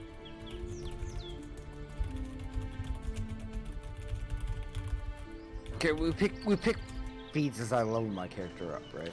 Yeah, we will. So yeah, if I think you just hit next, you don't have to worry about the bio right now. You can fill that in if you want, but it's optional. Well, I guess we need to come up with a character name. Yeah, that is one thing. So the way, if you want to kind of stick to like the naming conventions of, well, so like we were saying earlier, it could be that you had a birth name but you don't use it anymore. It could also be that like you, yeah, I don't know.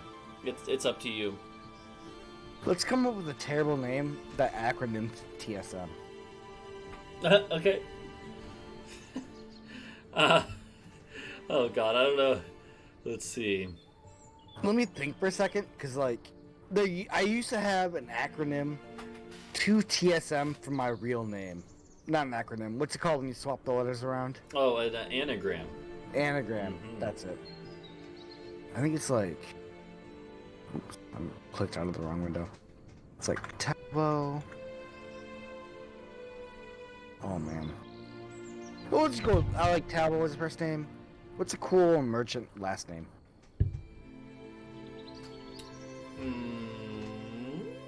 I have no idea. Okay, we'll just look at a name generator really quick. Yeah.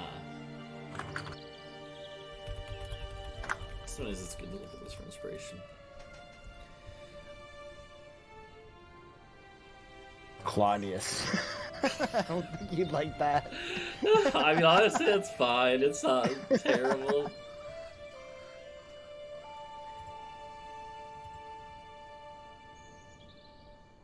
Oh god, this name generator is looking like real worlds.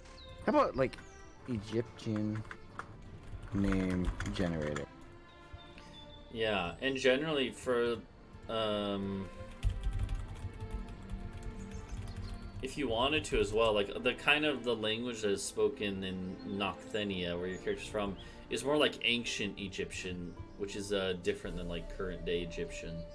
So if you Dude, want to look up like, look at these. Look what I've been given as a generation.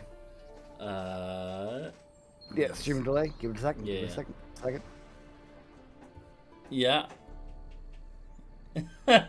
Beb. Yeah, babe.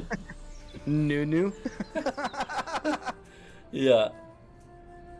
So this is yeah, that is using ancient Egyptian names, which would be more in line with what your character would have probably too. So I guess I kind of like Yaya. yeah, sure. You know, it fits. I like it. Okay. Yaya trading.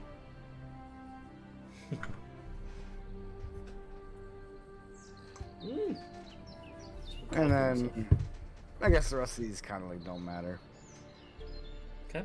Yeah. Don't We worry know about those. You can come up with that on your own time at your own pace. You know, whenever you think of something. So then, yeah. Okay, that's we cool. know what my ideal is. We know what my bond is. You know what my flaw is. Yeah, we don't need to worry about that right now. Yeah. Well, we know what that is. We don't need the. Exactly. Yeah. Exactly. So yeah. once you're done, it should then take you to your sheet. Yep. So here's one thing I'll say. Okay, yeah. So if you scroll down and you see the bottom left section, languages. Does it have languages? Yeah. Yeah, other proficiencies and languages. Yeah. So as far as languages, we should figure that out. So you see where it says common? You could just edit that. Actually, wait. I can go in and Okay. look at the sheet too. Normally, it's up to you. Uh-oh.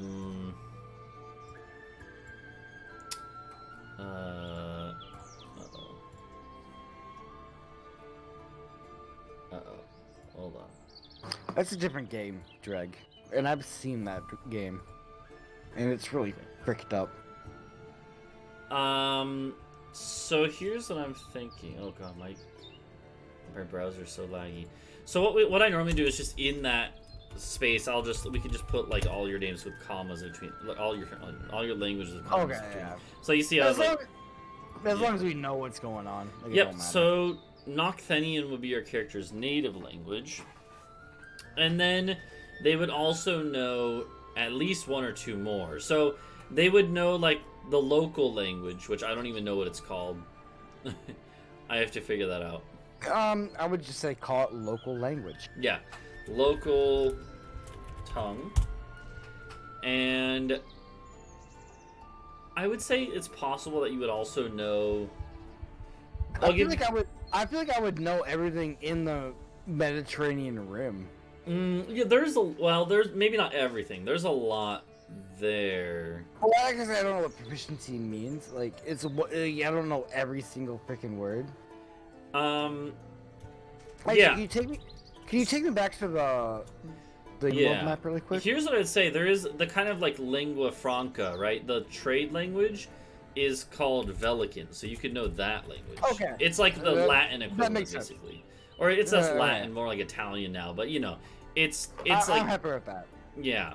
So that would definitely be like the most spoken language in that area. Even if it's not. Yeah, it's like that's spoken in a good chunk of it, so. Okay. But yeah.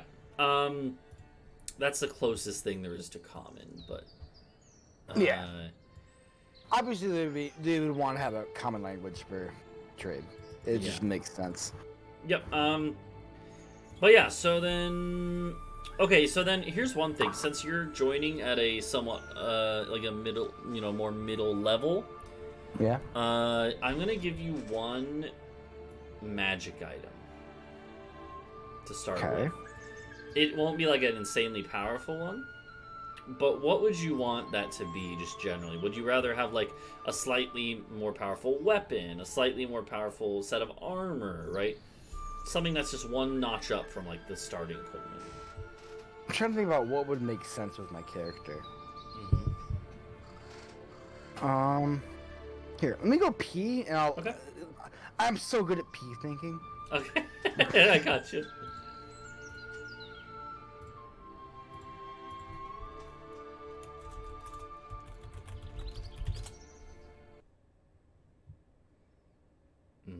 Let's listen to some.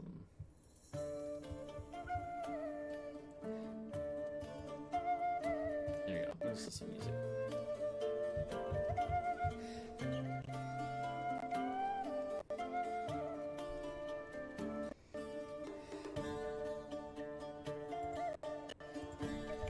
The browser is having issues today, which is annoying.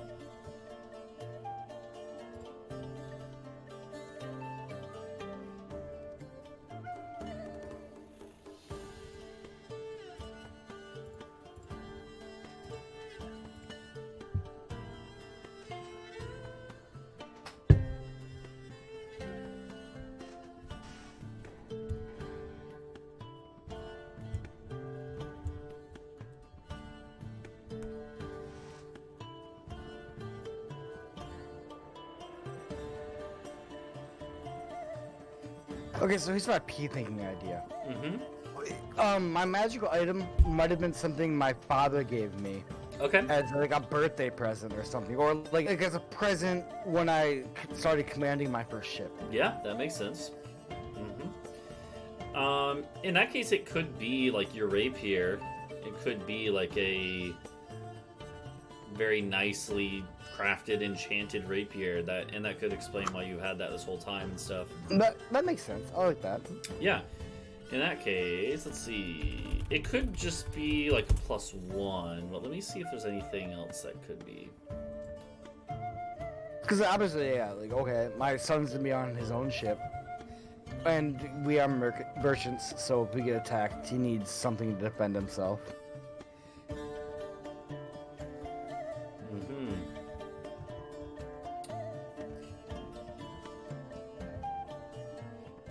Also, hello, Ketsua. Let me see.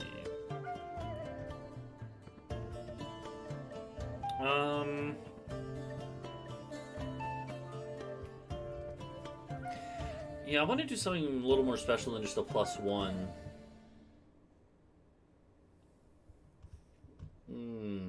What do you think would be like a minor trait that could also work with it?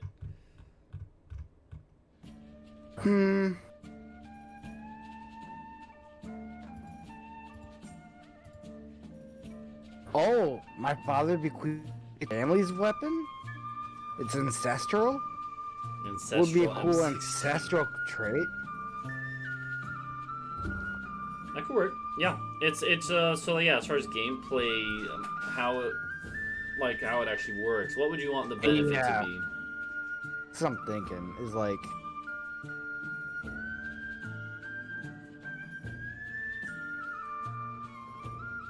I mean, what exactly is a +1 convey? So Is, is that a +1 to attack rolls and damage rolls? Or? yeah, it's a +1 to attack and damage rolls. Well, I think what we could do is we could say it's +1, but it also has some other kind of minor beneficial property. Okay. Something like Maybe something like I heal an extra like D4 at like short rests. It's like the spirits of my ancestors helping me out. that could work, yeah. Or it could be that. It could be like based on like a spiritual connection, or it could be like that it has like a built-in healing compartment in the hilt or something. I don't know. It's up to you whether you want it to be more mechanical and enchanted or more like spiritual. Well, as like coming from a family merchant, I feel it would be more mechanical and just kind of like, logics and facts. Yeah, I think that would work. Let's Let's say like there's like a healing balm that restores from the hilt. Yeah, I like that. Once a day. Yeah, I like that. I think instead of it being on short rest, though, I think that's too weak, actually. I think I'm gonna say that instead it is like you can use it in combat too, like an EpiPen. You go with the hilt. Yeah, I like that a lot. And yeah, and just the magic in it regenerates, refills it when you're over the course of a day. Yeah, I like that. Let's do I'm gonna base it off the spell Healing Word, which is based off of, well, normally it'd be a spellcaster. It would be 1d4 plus your spellcasting ability modifier. We'll just say plus your charisma, because that makes sense. Okay. Because it's based off of your connection to your ancestors, your familial kind of bonds, your force of being, your presence. I like that. So yeah, in that case, then let's say I'm gonna put this here. Do you see me editing this? So we'll say I do. My camera's kind of in the way, but yeah. I'm gonna call it. Well, just I don't know. You could change the name if you want, but for now, the Blade of the Ya family. Okay, that makes sense. Oh my God, what did you just do? Okay, hold on. So,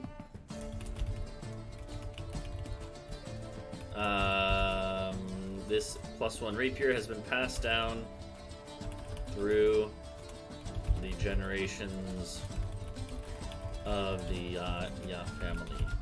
I also like the idea that like your character did not like leave on good terms with their father, but they probably still have some respect for him. And this... Yeah, I mean, I have no problem with my father. I just like you couldn't couldn't take. accept that. Yeah.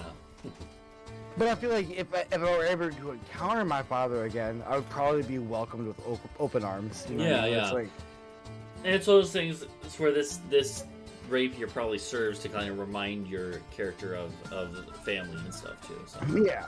Okay, I like that. But yeah. So using a bonus action, the pommel of the blade can excrete a healing compound. What?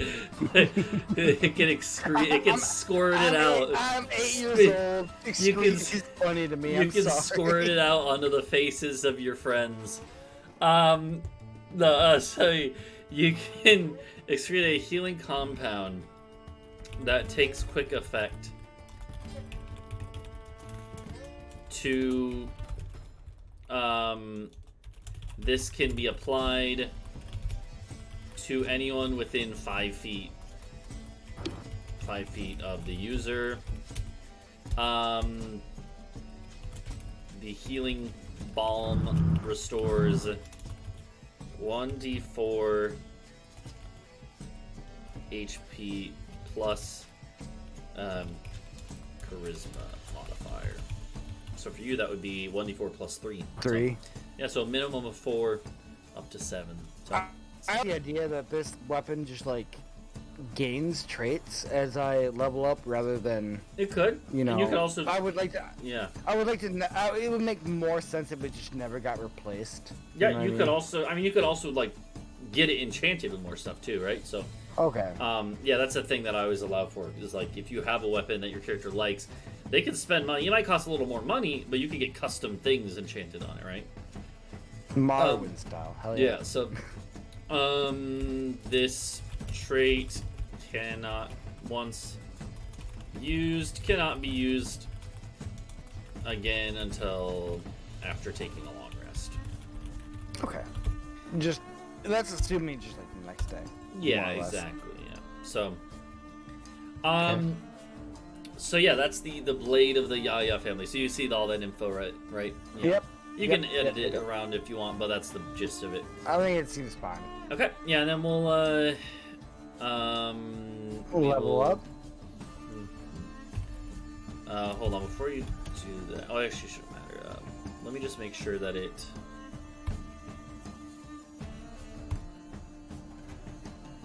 There you go. Uh oh. Hold on, chat. Discord just dropped. Discord just crashed? Hold on. What the hell? What the hell happened?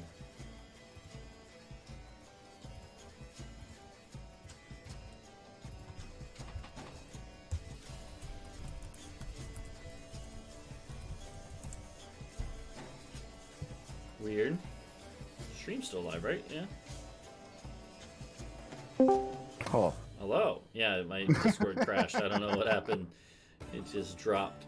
Let me pop this out. Oh, god damn it. Now it's gonna be all fucked up. Oh, what the hell? What the fuck, Discord? Why is this showing like this now? Oh, god damn it.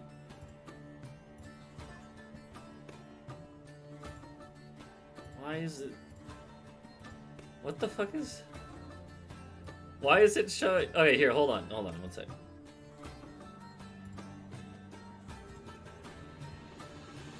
I don't know what's going on with this. It's like... It's showing you separate from you? Here, let me yeah, try this. try disconnecting and reconnecting. Okay. No, I think it's just busted for me. Don't worry about it. Oh, I figured it out. Okay, I had to turn on grid mode, which I thought was already on, but... Oh, yeah. I get to re-hit that every time. Yeah. Let me fix that real quick, and then... Just gotta find the sweet spot. There we go. Look at that. Alright, so, I think the...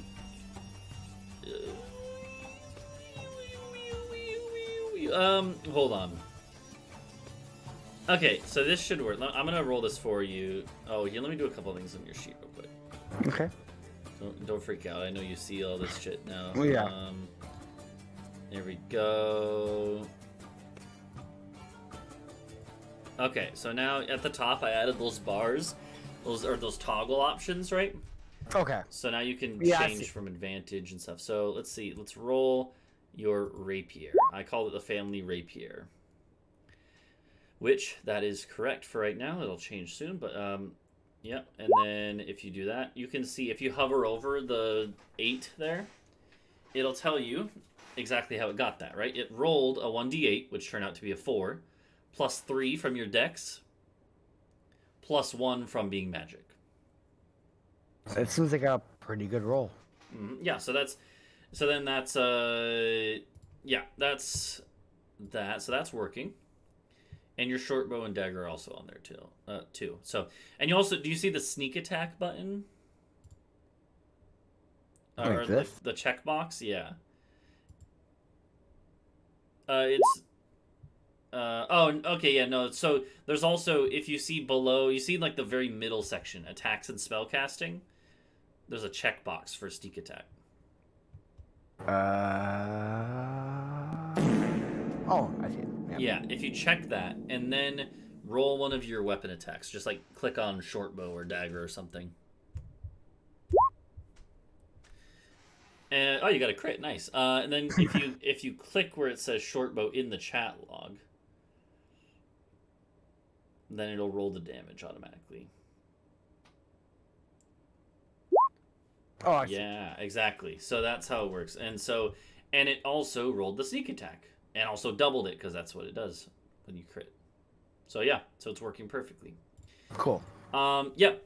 Okay, so now yeah, we just got to get your character level up to level 6. I did check and it is level 6. Okay. So yeah, if you want, you can use the character mancer, but honestly, it could just be easier to maybe just add it manually. I'm not sure. All right. Sure. I think we should just add it manually. I think it'll be easier. Yeah. What do I do? Okay, so the first thing is actually I think I can just change it for you. Hold on. I can if we change level to 6, and this is assuming you don't want to multi-class. Yeah. If you don't want to yet, you can always do it in the future. So Well, let's just keep it simple for right now. okay, yeah. So now let's do this. So you see your proficiency bonus number near the top left of all the numbers. It was 2 and now it's 3 because it just goes up naturally as you level up. Okay.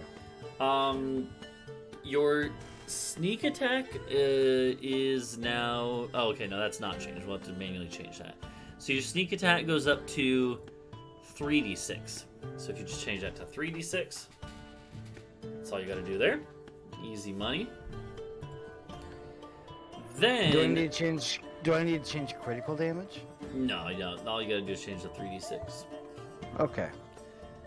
And then we start to get into stuff. So here's what we'll do. Here's what I'll do. I'm gonna send you in the Discord chat. If you go here, you can actually look at like the very top, like the first thing. There's the table, right?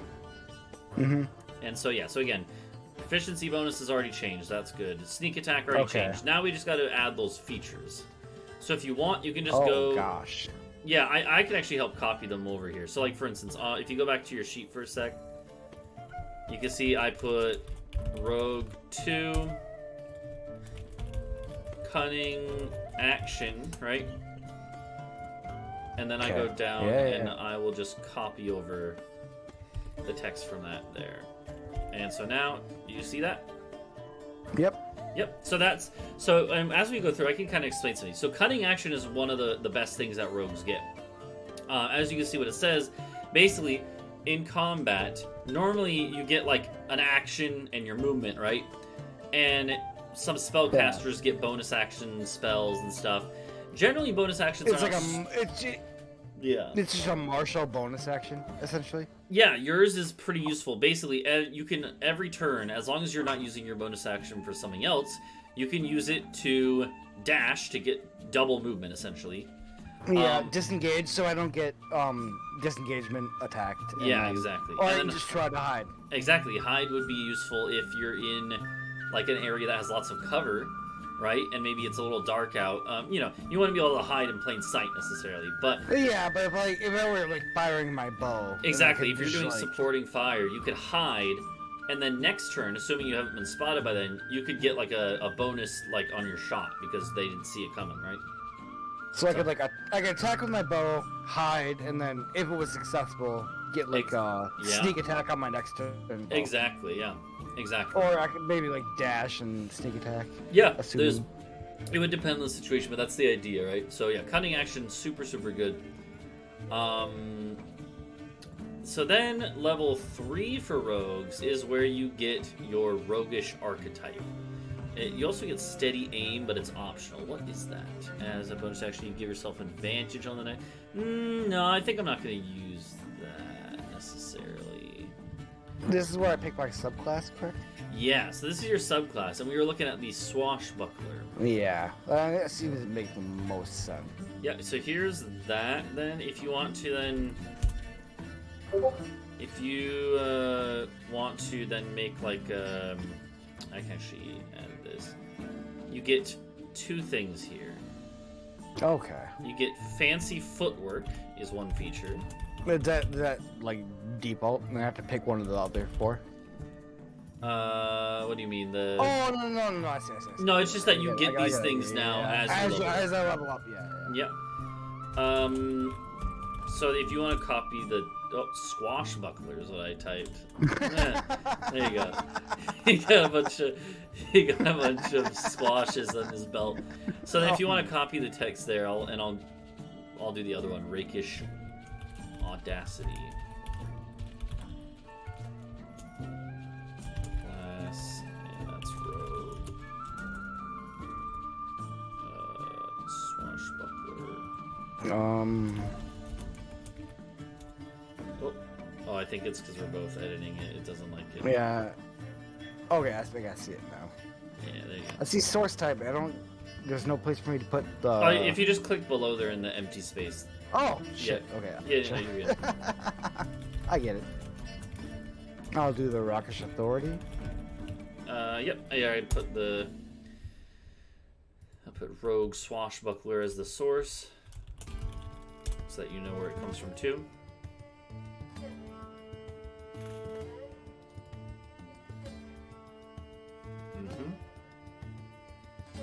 Oh, this is really nice. I actually didn't realize. So the Rakish Audacity. Oh god, that's so good. Okay, hold on. Let me copy this. Okay, so look at the. So fancy footwork.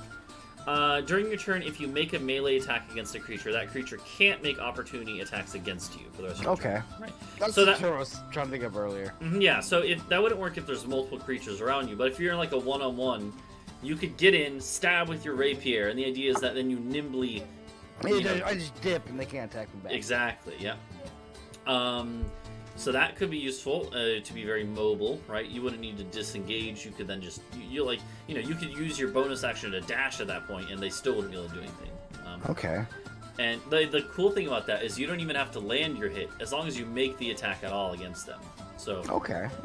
the idea is that even if you miss, you could probably still spin their blade out of the way or something, right? Rakish Audacity. So this one is really good. You give yourself a bonus to your initiative rolls equal to your charisma modifier. So, yeah, so that's pretty good. Your initiative, you currently have a +3 from Dex. You're now going to be at +6, which is insane for this level. I'm gonna add that real quick. Initiative modifier, there it is, 3. So now, if we go back, you have a +6 to your initiative roll. That's insane. Yes, That's that is actually crazy. pretty nuts, actually. Yeah, anything that gives bonus to initiative is always good. And then it also says you also gain an additional way to use your sneak attack. You don't need advantage on the attack roll to use your sneak attack against your trooper with a feat of it. Okay, so the way this works normally with your sneak attack, right? Sneak attack, your bonus damage from it, you can normally only get it from 2 conditions. whether you can normally only get the sneak attack if you had advantage on the attack, or if the enemy is next to one of your allies. Okay. And this is saying...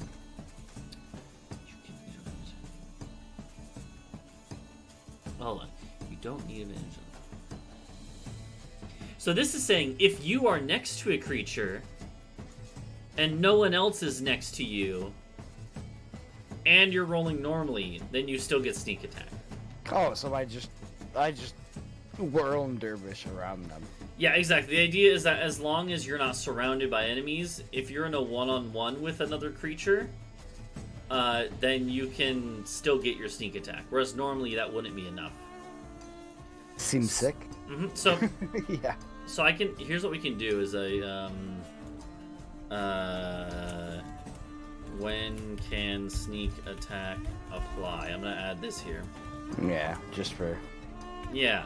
So your options. So now you normally you'd only have 2 options. Now you have 3. Your options are now when you attack with advantage and hit. Well, the and hit part isn't applied. When you attack with advantage, when the enemy is within 5 feet of an ally, a conscious ally, like, you know, an active participant. Yeah. When the and also when you're within 5 feet of the target and no one else is. Oh, God. Else is. I just pulled up your stream and I saw how jank my nameplate is.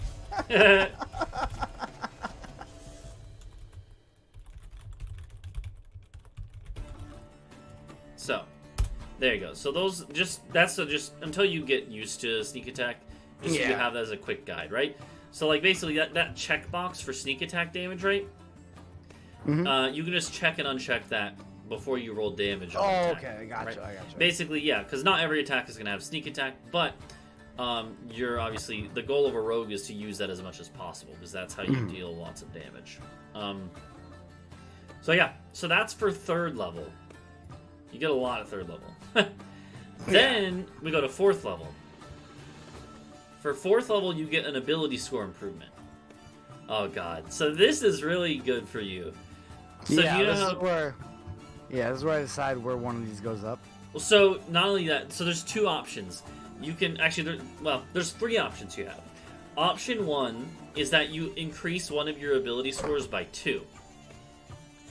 Option 2 is that instead of doing 1 up by 2, you can do 2 abilities up by 1. So you can split it. Okay. Which in your case could be really strong because you could bring Dex to an 18 and Charisma to an 18. Yeah, that's what I was thinking about doing. That would be really strong for you. The other option is that you could also you could actually pass on the ability score and take a feat instead. And there's tons of feats. But I would say it's one of those things that like I think I'm just gonna take the ability score. Just it's a little simpler and. Yep, I honestly would too. It's one of those things that maybe next level you could take like an intelligence-based feat. Because a lot of the feats, what they do is they raise 1 anyways, and then they have some other feature, right?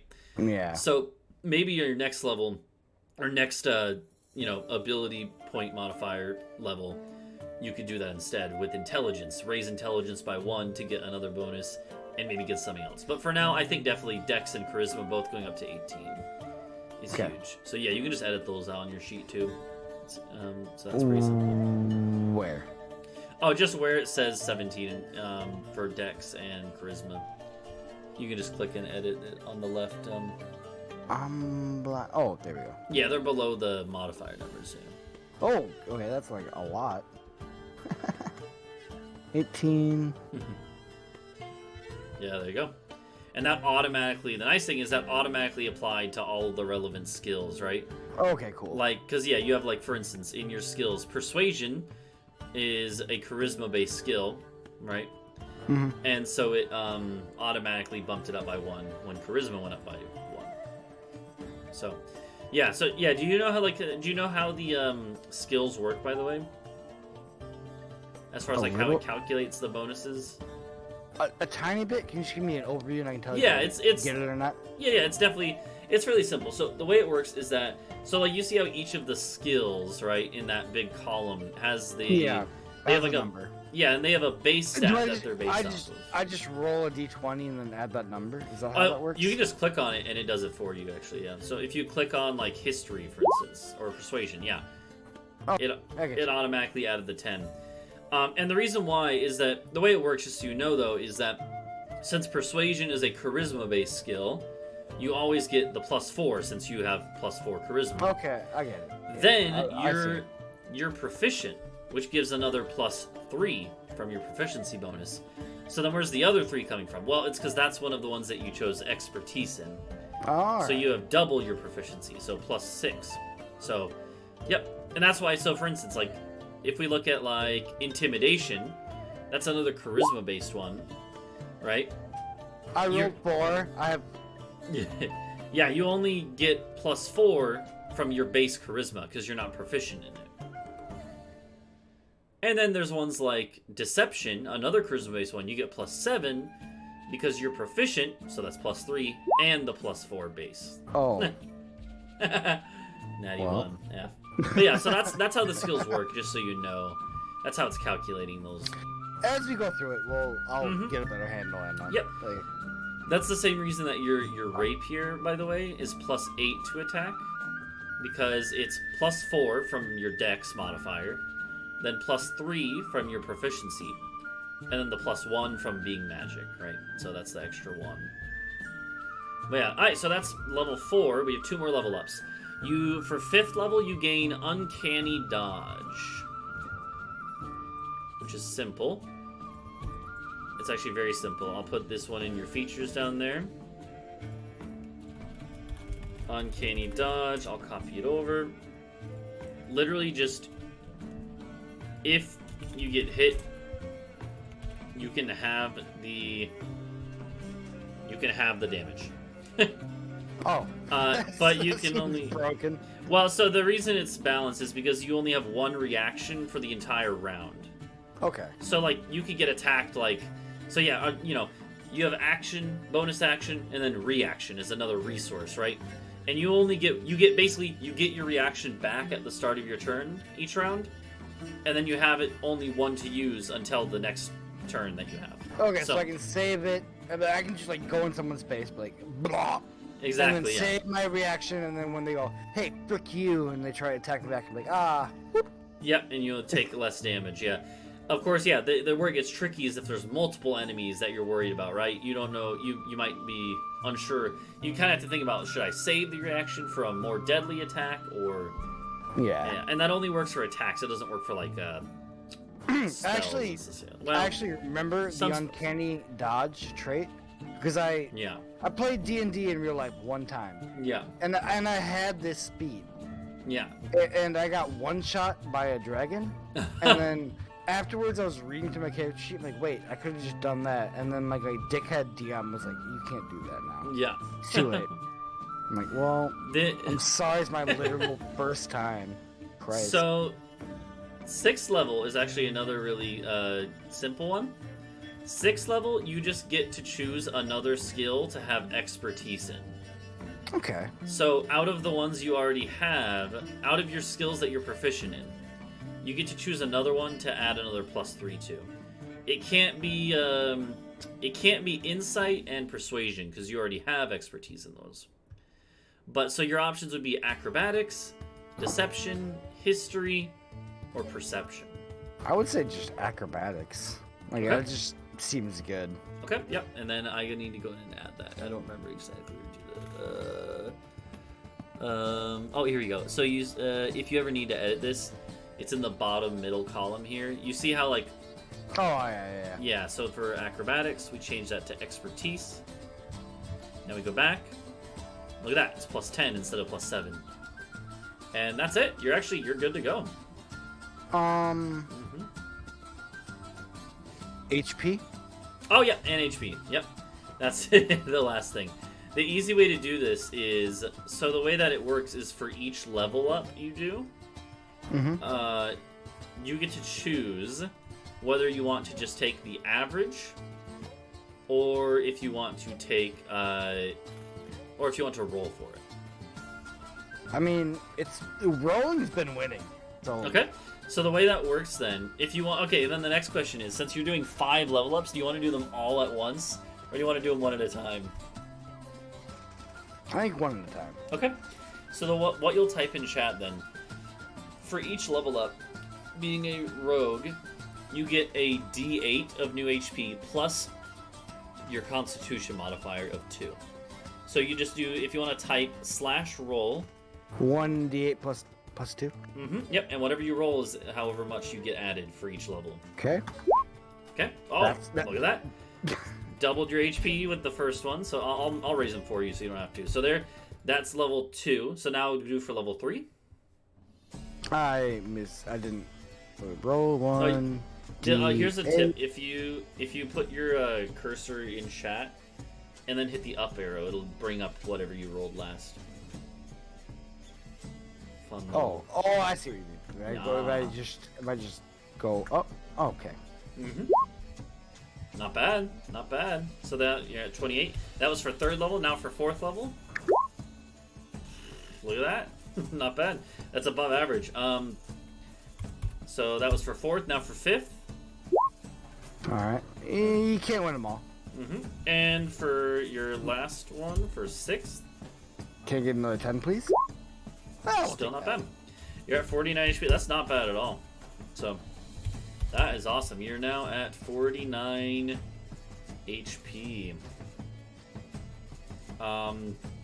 Yeah, I just realized I haven't had any of the character sheet stuff up on screen, but that doesn't really matter. Oh, also it wasn't updating for these roles. Whatever. That's fine. I've been describing stuff. So yeah, so that's your HP. That's pretty much everything, I think, yeah. Starting cash? Yeah, okay. So normally you don't really start with a lot, because your equipment kind of makes up for that. But your character is starting at a, mid-level now, where they would have some starting wealth from their gig that they've been running. I would say, with the way that the economy works here too, I'd say 100 gold. 100 gold. Which doesn't sound like a lot, but it goes decently far in this area. All right. Are we all done then? Yeah, I think so. Yeah. Well, so I think the way we'll have it work, just so you know, is whenever we do our I'm hoping that we can do a session with you and Tart both. A kind of like a prologue almost, right? Sometime this week. I don't know when. It'll depend on your schedule and Tart's schedule. Okay. But in the evening, one of these days, we'll get a session, and it'll probably just be a couple hours. I don't know. But I think what it'll be is essentially it'll be a chance for me to get your characters linked up, right? Yeah. And then to introduce maybe some sort of hook for your guys' potential adventures moving forward. Okay. And I imagine the way it'll work, I don't know exactly how it'll work, but I'll probably have it be that like Tart's character Rook will find his way somehow. I'll figure it out. Find his way to the city that your character's based out of. And I think at that point I'll just have it so that one of your representatives, like one of your dudes, goes and invites him to like come meet you.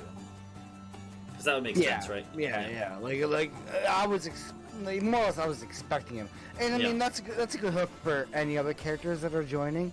Yeah. Where it's like I'm trying to kind of like build up a revolution here, so I got my ear to the ground and I'm looking for.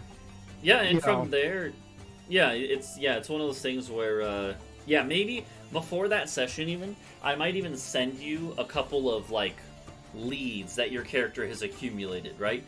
Okay. Not necessarily directly related to your end goal of revolution, but they might be like, oh hey, like it might be stuff that your underlings heard, like, hey boss, I heard this rumor about this artifact that someone's looking for that could help us, right?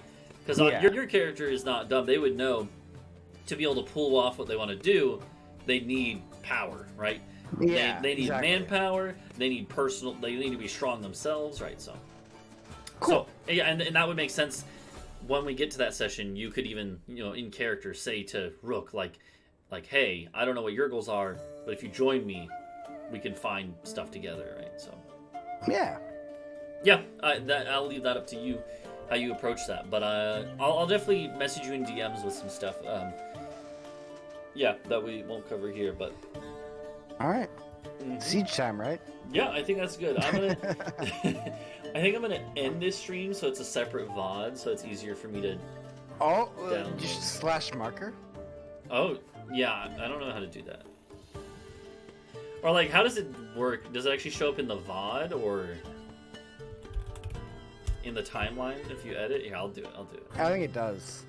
I think it's just. I mean, I'm only just extrapolating from watching so many Northern Lion bots. But I think it's I just thought- slash marker and then what you want Yeah, to the stream title it. marker. There you go. Yeah, I've never actually used them before. I know that they are a thing. This was super fun. I'm actually like super excited for this campaign. Yeah, it's Like this. I think we're gonna have a good time.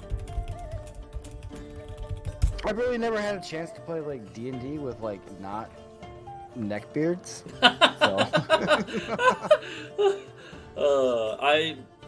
I don't know. Yeah, it's definitely a lot of fun. I don't know. Every group has a different dynamic, right? Yeah, So but I mean, I feel like we vibe enough. I think we probably have like the same ideals when it comes to like playing a game like this. Like, yeah. I'm as far as the other people who I'm trying to get in to play as well. Just so you know, I'm thinking. So I'm trying to get. I'm looking at getting Helios, one of the Peggle players that Oh, Mhm. I don't know who Yeah. Helios is. He's a cool guy, and I'm looking to get him involved maybe, and I'm also looking to get one of my. I'm actually trying to get my buddy Dunok, who hangs out in my chat sometimes, involved. And the reason why is because he was a player. I actually know him in real life from Clemson, because he was one of my players in my first IRL game I ran. So he's actually played D&D with me before in real life. He's one of a few people who have. So I think he'd work well with this group. Here is a suggestion. Mhm. I don't know what Trupa's schedule looks like, but Is I he think interested like as well? I don't know if he's interested or not, but I like the dude and I'd like to play games with him other than Yep. just beating his ass at Tetris. So Yeah, if Trupa is interested, I could check on that too. Yeah. Still, the one thing is, the main thing is like at this point looking for all the people I've kind of reached out to. yeah, just make sure the scheduling. schedules line up. Yeah, like which so. which is the perennial torment of Yeah, playing yeah. D&D. Yeah, so yeah, it's looking like as far as schedule, it'll probably be evenings on Sundays. But it's How late evening? I think Tartarus was saying that for him it would work better to do like from like starting at like 7 p.m. Eastern time, so 6 p.m. your time. Okay. And yeah, then going. I can make that work. Yeah, and then going. We would not go too late, right? Normally I run sessions that are like 3 hours, maybe a little longer, maybe a little less, depending on the day, right? Yeah, that's fine. I mean, I work a lot of Mondays, but Yeah. that's not super late. Yeah, that's what I'm aiming for is 7 p.m. Eastern Standard Time, 7 and roughly going until 10 p.m. and 9 your time. So. And then I think going forward, like for D&D stuff, I probably won't stream for it. I think it's better to just keep everything concentrated in one place. I Like, don't it's mind just- it because in the past, like Perplex and sometimes Tart would stream too. But I definitely, I would say I prefer having it on one spot. But if you're already in the middle of a stream and don't want to break it up, that's fine too. I mean, it's just like one of those things where like probably just like because I have a lot of Saturdays off here. I only work every third Saturday. Yeah. So it's like usually I probably just like maybe stream from like noon to like 4, take a nap, and then be back fresh for the Okay. stream. Yeah, I Yeah, gotcha. that sounds good. Yeah. Cool. Okay. Well, let me go. I'm sure I might have another marker because I might this part in. Oh.